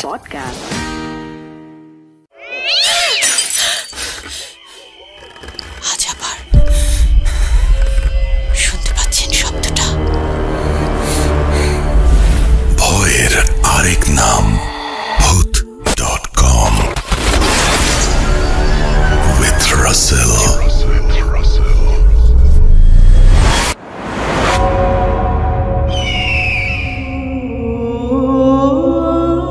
আসসালামু আলাইকুম রাসেল ভাই, আশা করি আপনি ভালোই আছেন। আমি সোহাগ মাহমুদ উত্তরা থেকে বলছিলাম। যে ঘটনাটা নিয়ে এসেছি সেটি একটি পুকুর নিয়ে। আমি ওই পুকুরের আশেপাশে ঘুরে জানতে পারি যে ওই পুকুরটি সবাই দিঘি নামে জানতো, মানে সবাই দিঘি নামে জানতো পুকুরটির নাম। তো পুকুরটি নাকি এক রাতের মধ্যেই হয়েছিল, সেটা আমি জানতে পারি যে জিনেরা করেছিল এই পুকুরটি। ওই জায়গায় কিছু মুরব্বী লোক বলেছিল যে জিনেরা এই পুকুরটি তৈরি করেছে। পুকুরটি এই পর্যন্ত কেউ বলতে পারেনি কতটুকু গভীর। পুকুরটিতে একটি মাছ ছিল যেটি আনুমানিক 6 ফুটেরও বেশি ছিল, যেটির কপালে সিঁদুর দেওয়া ছিল। দেখতে খুবই ভয়ানক ছিল, কারণ 6 ফুটের একটি মাছ কত বড় হতে পারে এটা আপনি সবাই জানে। মাছটি দেখে একটি লোক খুবই লোভ করে, যার কারণে ওই মাছটি শিকার করার জন্য সে প্রস্তুতি নেয়। সেই মাছটিকে দেখেও ফেলে, সে কুচ দিয়ে সেই মাছটিকে আঘাত করে, যার ফলে মাছটি সেখান থেকে উধাও হয়ে যায়। আর সেই মাছটিকে খুঁজে পায়নি। এদিন রাত থেকে তার খুবই জ্বর আসে, অনেক জ্বর। সে জ্বর আসার 7 দিনের মাথায় সেই লোকটি মারা যায়। এ থেকে ওই জায়গায় আশেপাশে যারা ছিল তারা খুবই সতর্ক হয়ে যায়, ওই মাছটি দেখলে কেউ আর আঘাত করতে যায় না। এরপর একদিন ছোট ছেলে মেয়েরা 6 থেকে 7 বছরের ছেলে মেয়ে ওই পুকুরে নামে গোসল করতে, কেউ দেখতে পায়নি তাই নেমে যায়। তাদের দুজনের পাও ধরে কি টেনে একটা টান দিয়ে তাদেরকে নিয়ে যায়, তাদের খুঁজে পাওয়া যায় ওই পানির থেকে। খুঁজে পাবে কি করে, মানে পুকুরে কোনো কিনারাই ছিল না নামার মতো। তবুও বাচ্চারা কিভাবে নেমে গেছিল কেউ বলতে পারেনি। 3 দিন পরে ওই 2 বাচ্চার লাশ ভেসে ওঠে। পায়ের মধ্যে লতা পাতা পেঁচিয়ে ছিল, এটাই শুধু দেখেছিল, আর তারা কিছু পায়নি। এই ঘটনা থেকে একটু পিছিয়ে চলে যাচ্ছি, কারণ আমার ঘটনাটা খেয়াল ছিল না, এখন মনে পড়লো। আগে কারো বাড়িতে বিয়ে হলে, যে বিশেষ করে যারা গরিব ছিল তারা তো আর খরচ করতে পারতো না, কি তারা স্বপ্নে দেখতে পারতো যে ওই পুকুর থেকে হাড়ি পাতিল চাইতে বলা হচ্ছে। মানে ওই জিনেরা ওই যার বাড়ির অনুষ্ঠান তারা মুরব্বীদের দেখাতো যে আমার পুকুরে আসো, পুকুরে এসে তোমরা যা চাইবা তাই পাবা। তেমন করে মানুষ চেয়েছিল, নাকি যেটা জানতে পারে চেয়েছিল, সবাই পেয়েছিল। যেমন হাড়ি পাতিল, এগুলো অন্য সব কিছু জিনিসপত্র না, যেগুলো বিয়েতে রান্না বান্নার কাজে ব্যবহার করে ওই সব জিনিসপত্র। মধ্যে আর একটা শর্ত ছিল যে কাজ শেষ হয়ে যাওয়ার পরে ওই পুকুরে ভাসিয়ে দিতে হবে, যাতে পরবর্তী অন্য কোনো লোক আবার চাইলে পেতে পারে। ওই জিনিসগুলো নাকি খুবই দেখতে খুবই সুন্দর ছিল, পিতলের। মহিলা ওই পিতলের একটা বাটি থেকে খুব লোভ করে এবং পিতলের একটা বাটি রেখে দেয়। বাটিতেই রেখে দেওয়ার পরে বাকি যে সব জিনিস হাড়ি বাতিল ছিল ওগুলো ওই পুকুরে আর ডুবতে ছিল না, যার কারণে সবাই হায় হতাশ করতে থাকে যে কি হলো, যে এগুলো কেন ডুবে যাচ্ছে না, হয়তো কোনো সমস্যা হয়েছে।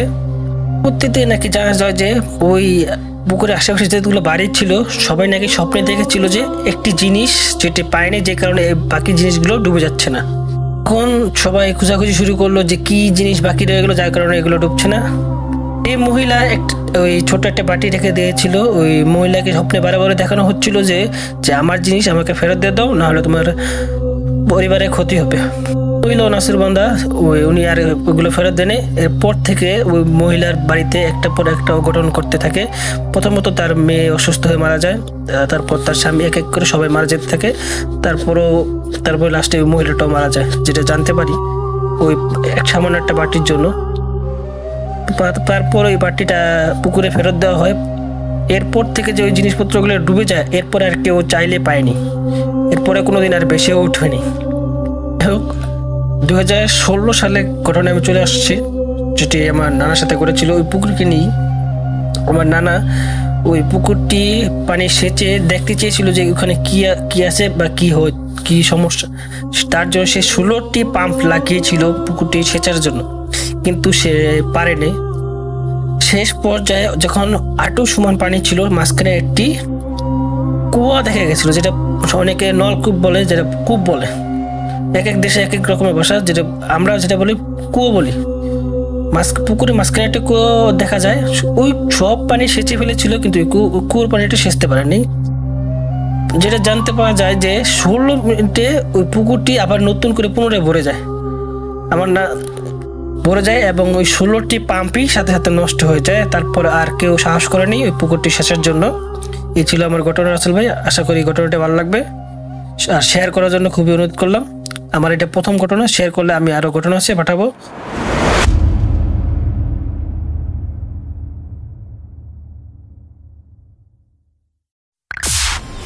Entertainment is a must. শুনুন স্বাধীন পডকাস্ট।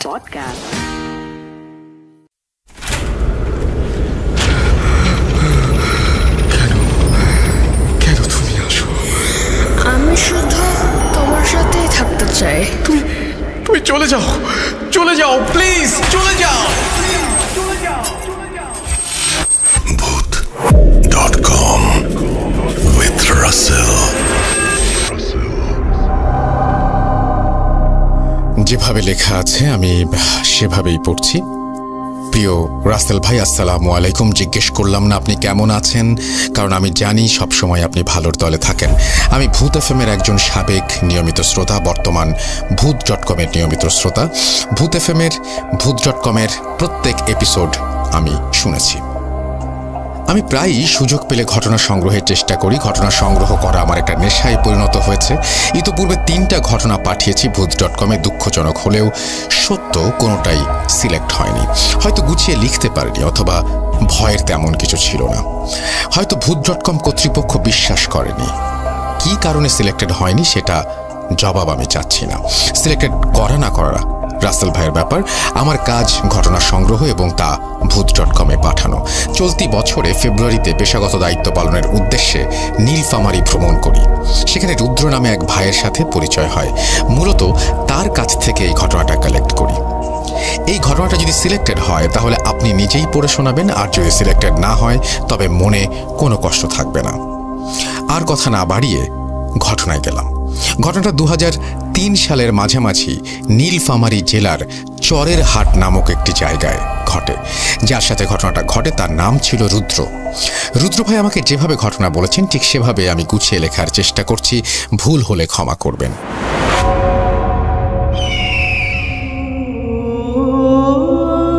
আমি খুব ভালো একজন ক্রিকেটার, তবে স্থানীয় পর্যায়ে। প্রায় সময়ই পাশের এলাকার ছেলেরা আমাকে ভাড়া করে নিয়ে যেত, তবে সেটা ইউনিয়নের মধ্যে। 6-8-2003 আমি তখন 8ম শ্রেণীতে পড়াশোনা করি। পড়াশোনায় মনোযোগ একেবারেই কম। প্রেমটা ছিল ব্যাট বলের সাথে, পড়াশোনা কখনোই করতাম না। শুধুমাত্র নামেই ছিলাম ছাত্র, বাস্তবে নয়। সারাক্ষণ ক্রিকেট খেলা নিয়ে ব্যস্ত থাকতাম। এর জন্য মা, বাবা, বড় ভাই কিছু না বললেও মেজো ভাই আমাকে অনেক শাসন করত। আমি যখন একা থাকতাম তখন সে আমাকে অনেক বেশি পেটাতো। অনেক সময় অজ্ঞান হওয়ারও নজির আছে। যা হোক, এসব কথা বলতে চাচ্ছি না। তবে একটা কথা না বললেই নয়, আমি ছিলাম অত্যন্ত সাহসী, যা এলাকার সকলেই কম বেশি অবগত ছিল। আসলে ভয় শব্দটা আমার ব্যক্তিগত ডিকশনারিতে ছিল না। একদিন রাতে আমার ঘরে হঠাৎ ঠক ঠক শব্দ। তখন 10টা। যেহেতু আমার বাসা প্রত্যন্ত এক গ্রামে, তাই বিদ্যুৎ তখন আমাদের গ্রাম পর্যন্ত পৌঁছয়নি। হ্যারিকেন ছিল আমাদের আলো পাওয়ার প্রধান উপায়। আমি হ্যারিকেনের পাওয়ার বাড়িয়ে দিলাম এবং দরজার কাছে গিয়ে দরজা খুললাম। দেখি 15 বছরের এক কিশোর আমাকে জিজ্ঞেস করছে, তুমি কি রুদ্র? আমি বললাম, জি আমি রুদ্র। সে কিশোর ছেলেটা আমাকে বলল, তুমি কি কালকে চরের হাটে ক্রিকেট খেলতে যেতে পারবে? তো আমি বললাম, অবশ্যই, ক্রিকেট যেখানে আমি সেখানে, যে কোনো উপায়ে যাব। সেই কিশোর আমাকে বলল, তাহলে কাল এসো। আগামীকাল চরের হাট মাঠে একটা নাইট ম্যাচের আয়োজন করা হয়েছে, তোমাকে আমাদের টিমে খেলতে হবে। বলে রাখা ভালো, চরের হাট অনেক বড় একটা স্কুলের মাঠ এবং সেখানে বিদ্যুৎ আছে, বেশ উন্নত একটি এলাকা। সেই চরের হাটে আছে অনেক বড় কবরস্থান এবং অনেক বড় শ্মশানও বলতে গেলে। অত্র এলাকায় রাজধানী চরের হাট, কিন্তু সেখানে কোনো বাজার বসতো না, তাই চরের হাটে রাস্তা সবসময় জনশূন্য থাকতো। আমি জিজ্ঞাসা করলাম, তোমাকে চিনলাম না। জবাবে সেই কিশোর বলল, সর্দার পাড়ায় আমার বাড়ি। কোনো এক মাধ্যমে জানতে পারলাম তুমি অনেক ভালো ক্রিকেট খেলতে পারো, সেজন্য তোমার কাছে আসলাম। তুমি খেলতে আসলে তোমাকে 50 টাকা দেব, হারলেও দেব, জিততে তো দিবই। আমি তার কাছে খেলার সময় জিজ্ঞেস করলাম, জবাবে সেই কিশোর ছেলেটা আমাকে বলল রাত 8টায়। আমি বললাম রাতে কিভাবে খেলবো, এর আগে কোনোদিন রাতে তো ক্রিকেট খেলিনি। রাতে খেলা হয় টিভিতে, কিন্তু গ্রামে কিভাবে সম্ভব? সে কোনো জবাব দিল না, শুধু বলল যথাসময় আসার চেষ্টা করো।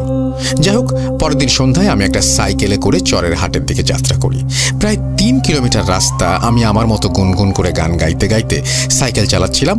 হালকা কুয়াশা ছিল, মনে মনে চিন্তা করছি এই কুয়াশার রাতে কিভাবে খেলা হবে। এসব ভাবতে ভাবতে 2 কিলোমিটার রাস্তা অতিক্রম করার পর একটা পুরনো বাঁশের ব্রিজের ওপরে উঠলাম। ব্রিজের আশেপাশে তেমন কোনো বাড়িঘর নেই এবং চারিদিকে বালিতে ভরা। যেহেতু শীতের সময় তাই পানি নেই, বর্ষাকালে অনেক বেশি পানি থাকে। ব্রিজের ওপরে দেখি আনুমানিক 50 বছরের একজন বয়স্ক মানুষ ব্রিজের মাঝখানে দাঁড়ানো। আমি সাইকেলের বেল দিলাম, কিন্তু উনি সাইড দিলেন না। বাধ্য হয়ে আমি সাইকেল দাঁড় করালাম। কিছু বলার আগে লোকটা জিজ্ঞেস করছে, চরের হাটে যাচ্ছ নিশ্চয়ই? আমি বললাম জি আঙ্কেল। উনি বললেন ওদিকে যেও না তুমি, চরের হাটের পাশে একটা কবর আছে, ওখানে লাশ দাফন হবে, তুমি যেও না, ওখানে কোনো খেলা হবে না। আমি ওনার কথার কোনো গুরুত্ব দিলাম না। সেই সময়ে ওনার কথার গুরুত্ব দিলে হয়তো আমার জীবনে এমন করুণ অবস্থা হতো না। তো আমি সাইকেল চালানো শুরু করলাম। কিছু দূর যাওয়ার পর আওয়াজ আসছে, এই ছেলে, তোমাকে না আমি নিষেধ করছি, কেন তুমি আমার কথা শুনতে চাচ্ছ না? আমি বলছি যেও না। আমি সাইকেল দাঁড় করালাম ওনাকে দেখার জন্য, কিন্তু ওনাকে সেখানে দেখা যাচ্ছে না, শুধু আওয়াজ আসছে, ওখানে যেও না, ওখানে যেও না। একটু ভয় পেলাম। রাস্তা জনশূন্য, শীতের রাত, মাঝারি কুয়াশা। আমি আর আগু পিছু কিছু না ভেবে সাইকেল চালিয়ে চরের হাট পৌঁছালাম। চরের হাটে গিয়ে দেখি কোনো কিছুই নেই, নেই কোনো আয়োজন, কি শুনশান নীরবতা, মাঝে মাঝে শেয়ালের ডাক। আমি বিস্মিত হলাম, তাহলে ওই লোকটার কথাটাই ঠিক ছিল। এসব ভাবতে ভাবতে সাইকেলে উঠে রওনা দেব, এমন সময় রুদ্র বলে ডাক দিল সেই কিশোর, তুমি কোথায় যাচ্ছ? আমি বললাম কোনো খেলোয়াড় নেই, লাইট নেই, এখানে কোথায় খেলা হবে? সেই কিশোর ছেলেটা বলল আমার সাথে এসো। এরপর আমি বললাম তুমি আমার সাথে দুষ্টুমি করছো কেন? আমি খেলতে যেতে পারবো না। তখন ছেলেটা বড় বড় চোখ করে আমার দিকে তাকিয়ে আছে দেখলাম, আর বলছে তোমাকে যেতেই হবে। সেই কিশোর ছেলেটা আমাকে বাধ্য করলো তার সাথে যেতে। পথিমধ্যে তাকে আমি জিজ্ঞেস করলাম আমাকে কোথায় নিয়ে যাওয়া হচ্ছে। সে কিছুই বলল না, বলল চলো। যাওয়ার সময় রাস্তায় অনেক প্রশ্ন করলাম, কিন্তু আমার ছুড়ে দেয়া প্রশ্নের যথাযথ জবাব না দিয়ে শুধু বলছে আমার সাথে চলো। আমি একটু চালাক, বললাম সাইকেলটা ওখানে আছে, আমি গিয়ে একটু নিয়ে আসছি। সে আমাকে বলল ওইখানেই থাক। আমি কোনো ক্রমেই তার কথা শুনলাম না, একটা ধমক দিলাম। কিশোর ছেলেটা বলল ঠিক আছে, সাইকেল নিয়ে আসো। আমি তাড়াতাড়ি সাইকেলের কাছে গেলাম, ভাবলাম তাড়াতাড়ি কেটে পড়ি, সাইকেলে উঠে রওনা দেবো। এমন সময় দেখি কিশোর ছেলেটা আমার সামনে হাজির। সে জিজ্ঞাসা করছে কোথায় যাচ্ছ? আমি বললাম তোমার কাছে যাচ্ছি। সে বলল মিথ্যাচার করো না, এর ফলাফল ভয়াবহ হবে, চলো আমার সাথে। ততক্ষণে বুঝতে বাকি রইল না প্যারানর্মাল কিছু ঘটতে যাচ্ছে আমার জীবনে। তবুও বুকে সাহস নিয়ে রওনা দিলাম। সেই ছেলেটাকে অনেক কথা জিজ্ঞেস করলাম, কিন্তু না, কোনো জবাব নেই, শুধু বলছে চলো আমার সাথে চলো। কিছু দূর যাওয়ার পর হঠাৎ চোখের পলকেই সামনে একটা অভিজাত বাড়ি, এক অন্য জগৎ। আমি অবাক হলাম, এই চরের হাটের মতো অজপাড়া গায়ে এমন বাড়ি কল্পনা করা যায় না। অনেকটা স্বপ্ন মনে হলো। গায়ে চিমটি মেরে দেখলাম ব্যথা পাচ্ছি। ভাবলাম সত্যিই তাহলে আমি এই বাড়ির সামনে, এমন সুন্দর বাড়ির সামনে দাঁড়িয়ে আছি। এত সুন্দর বাড়ি তো আমি ঢাকা শহরেও দেখিনি। যাই হোক, বাড়ির ভিতরে গিয়ে তো রীতিমতো হতভম্ব। এত সুন্দর সাজসজ্জা করা রুম আমি কোনো দিনও দেখিনি। আর এভাবে কোনো রুমে সাজসজ্জা হতে পারে এটাও আমার কল্পনার বাইরে ছিল। ছোট্ট কিশোর ছেলেটা আমাকে তার বাবার রুমে নিয়ে গেলেন এবং বাবাকে বললেন তুমি যে একটা সাহসী ছেলেকে আনতে বলেছিলে, এই ছেলেটা অনেক সাহসী, দেখো কত সাহসী। এতক্ষণে তার চোখে মুখে কোনো ভয়ের ছাপ নেই। সে তার বাবাকে এই কথা বলে চলে গেল। সেই বয়স্ক লোকটা আমাকে বলল শোনো, ভয়ের কিছু নেই, তোমরা মানুষ, আমরা জিন জাতি। এ কথা শুনে আমার পায়ের নিচে কোনো মাটি নেই, ভয়ে হাত পা থরথর করে কাঁপছে। আমি তোমাদের কোনো ক্ষতি করব না, তোমাকে দিয়ে একটা কাজ করাবো। অনেকদিন থেকেই একটা সাহসী ছেলে খুঁজছি। তিনি আমাকে বললেন কিছুদিন আগে বাঁশখালী গ্রামে একটা লোক মারা গেছে, তার দাফন চরের হাট কবরস্থানে হয়েছে। আজ রাতের 7 দিন শেষ হবে, সুতরাং আজ রাতেই তোমাকে সেই কবর থেকে সেই লাশটা তুলে আনতে হবে। এই কথা শুনেই আমি অজ্ঞান। জ্ঞান ফিরে দেখি সেই বয়স্ক লোকটা আমার সামনেই মেঝেতে। আমি কেঁদে কেঁদে বললাম, আঙ্কেল আমাকে বাড়ি যেতে দেন, আমার মা অনেক চিন্তা করবে। উনি কোনো কথার পাত্তাই দিলেন না, উল্টো খেপে গিয়ে বললেন, লাশ তোমাকে তুলতেই হবে, চলো তাড়াতাড়ি চলো, কোনো উপায় নেই। আমাকে বললেন, দেখো ওখানে একটা জায়নামাজ আছে, ওটার উপরে দাঁড়াও। আমি বাধ্য হয়ে সেই জায়নামাজের উপরে দাঁড়ালাম। কিছু বুঝে ওঠার আগেই আমি সেই চরের হাটের কবরস্থানে উপস্থিত। চিন্তা করলাম পালিয়ে যাই, কিন্তু সাইকেল তো সেই বাড়িতে, যাব কিভাবে? সাইকেলের চিন্তা বাদ দিয়ে দিলাম দৌড়, পালিয়ে যাই, দৌড় দিলাম। এমন সময় একটা আওয়াজ, কই যাচ্ছিস? লাশ না তুলে দিয়ে গেলে তোকেই লাশ হতে হবে। আমি কোনো কিছু তোয়াক্কা না করে দৌড়াতে দৌড়াতে কোথায় যেন হোঁচট খেলাম এবং পড়ে গেলাম। চারিদিকে তাকিয়ে দেখি মাটি। আমি চিৎকার করলাম, কিন্তু আমার মুখ দিয়ে কোনো আওয়াজ বের হচ্ছে না। আমি ভালো করে চারিদিকে তাকিয়ে দেখি একটা কবরে শুয়ে আছি। কোথা থেকে যেন আওয়াজ আসলো, যদি তুমি কবর খনন করে লাশটা তুলে আনতে পারো তাহলে তোমাকে সম্মানের সাথে বাড়িতে যাওয়ার সুযোগ করে দেব, অন্যথায় তোমাকে কবরের মাটিতে ফেলে। আমি বললাম, আপনার কথায় রাজি। তাড়াতাড়ি আমাকে তোলেন। আওয়াজ আসলো, চেষ্টা করো, উঠে আসতে পারবে। যেই কথা সেই কাজ। আমি কবর থেকে উঠে আসলাম। চেয়ে দেখি একটা সাদা কাপড়ে মোড়ানো লাশ। আমি তাহলে এতক্ষণেই লাশটির উপরে শুয়েছিলাম। এই দৃশ্য দেখে আমি আবারও জ্ঞান হারিয়ে ফেলি। জ্ঞান ফিরলে দেখি আমি সেই জায়গাতে রয়েছি। পুনরায় আওয়াজ আসছে, তোমাকে লাশটা তুলতে হবে, যদি না তুলতে চাও তাহলে সেই লাশের সাথে তোমাকে জীবন্ত কবর দেয়া হবে।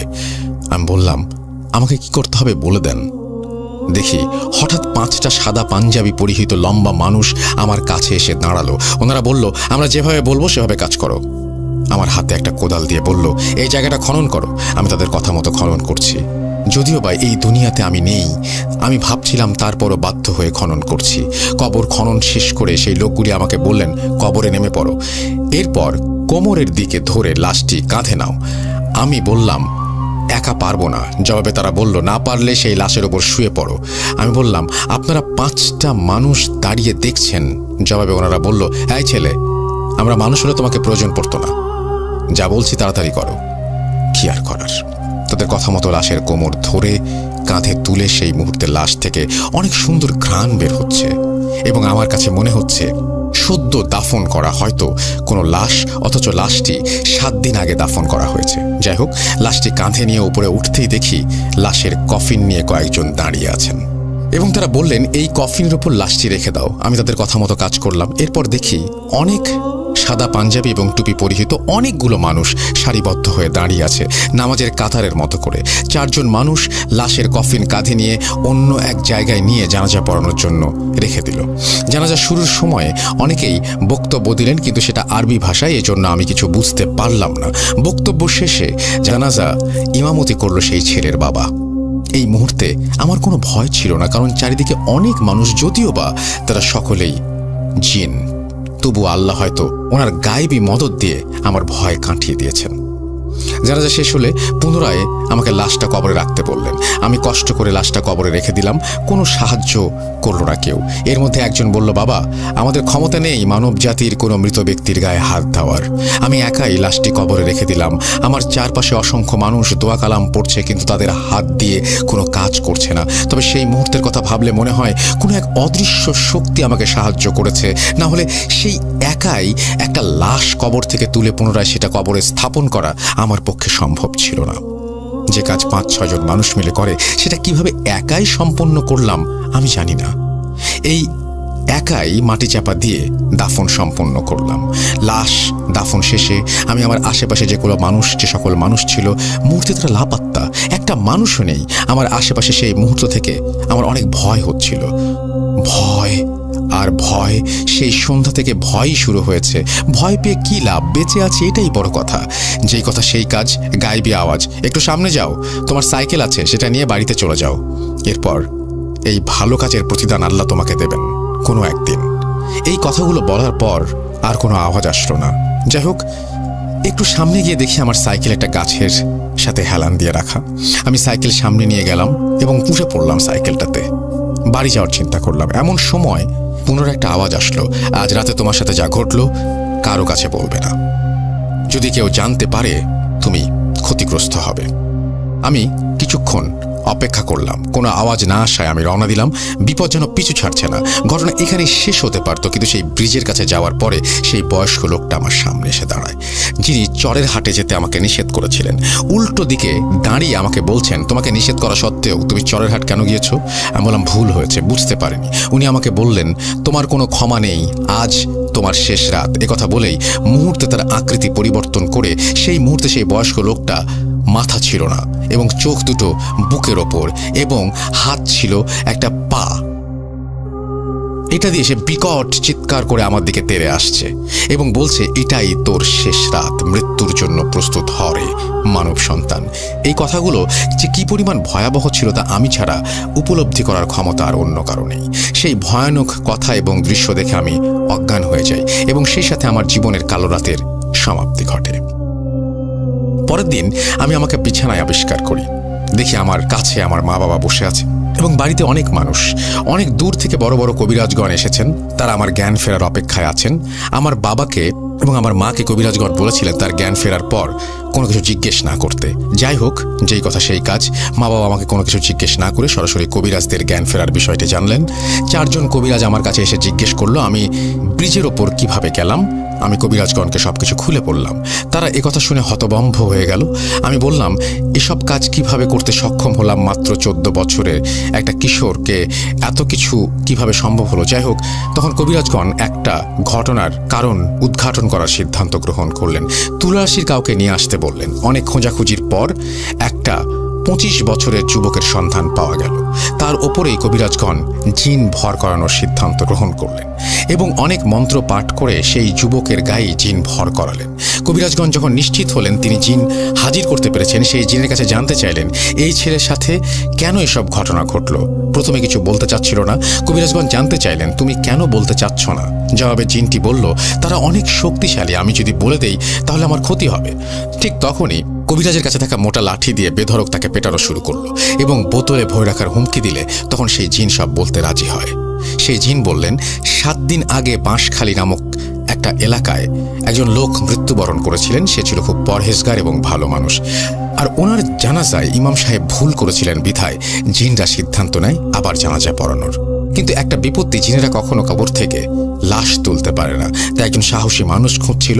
অনেক খোঁজাখুঁজির পর রুদ্রকে পায় এবং অনেক কৌশলে তাকে চরেরহাট কবরস্থানে নিয়ে যেতে সক্ষম হয়।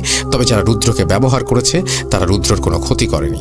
একটা খারাপ জিন যিনি চাচ্ছিলেন পুনরায় সেই লাশের জানাজা না হোক এবং এই জন্যই রুদ্রকে মারতে চেয়েছিল, সেই জিনগুলো এসে তাকে রক্ষা করে এবং সকাল পর্যন্ত তারা পাহারা দেয় এবং রুদ্র আজ বেঁচে আছে, অন্যথায় সেদিনই তাকে মরে যেতে হতো।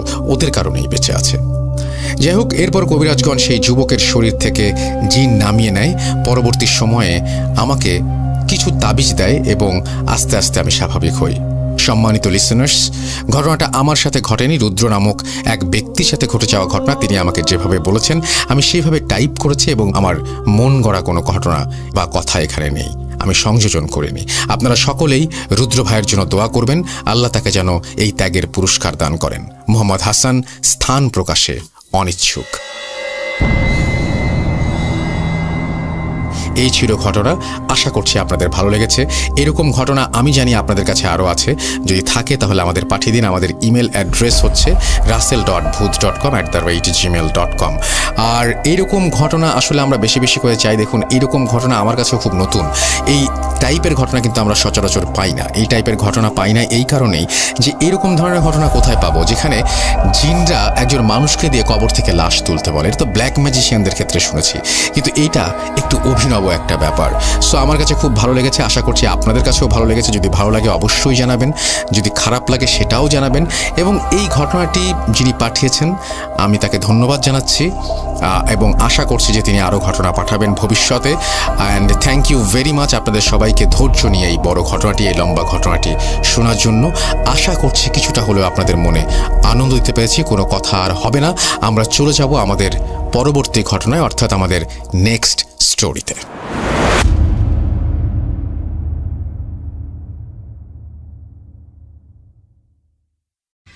Welcome back. আপনাদের সবাইকে অনেক অনেক ধন্যবাদ এতক্ষণ পর্যন্ত আমাদের সাথে থাকার জন্য।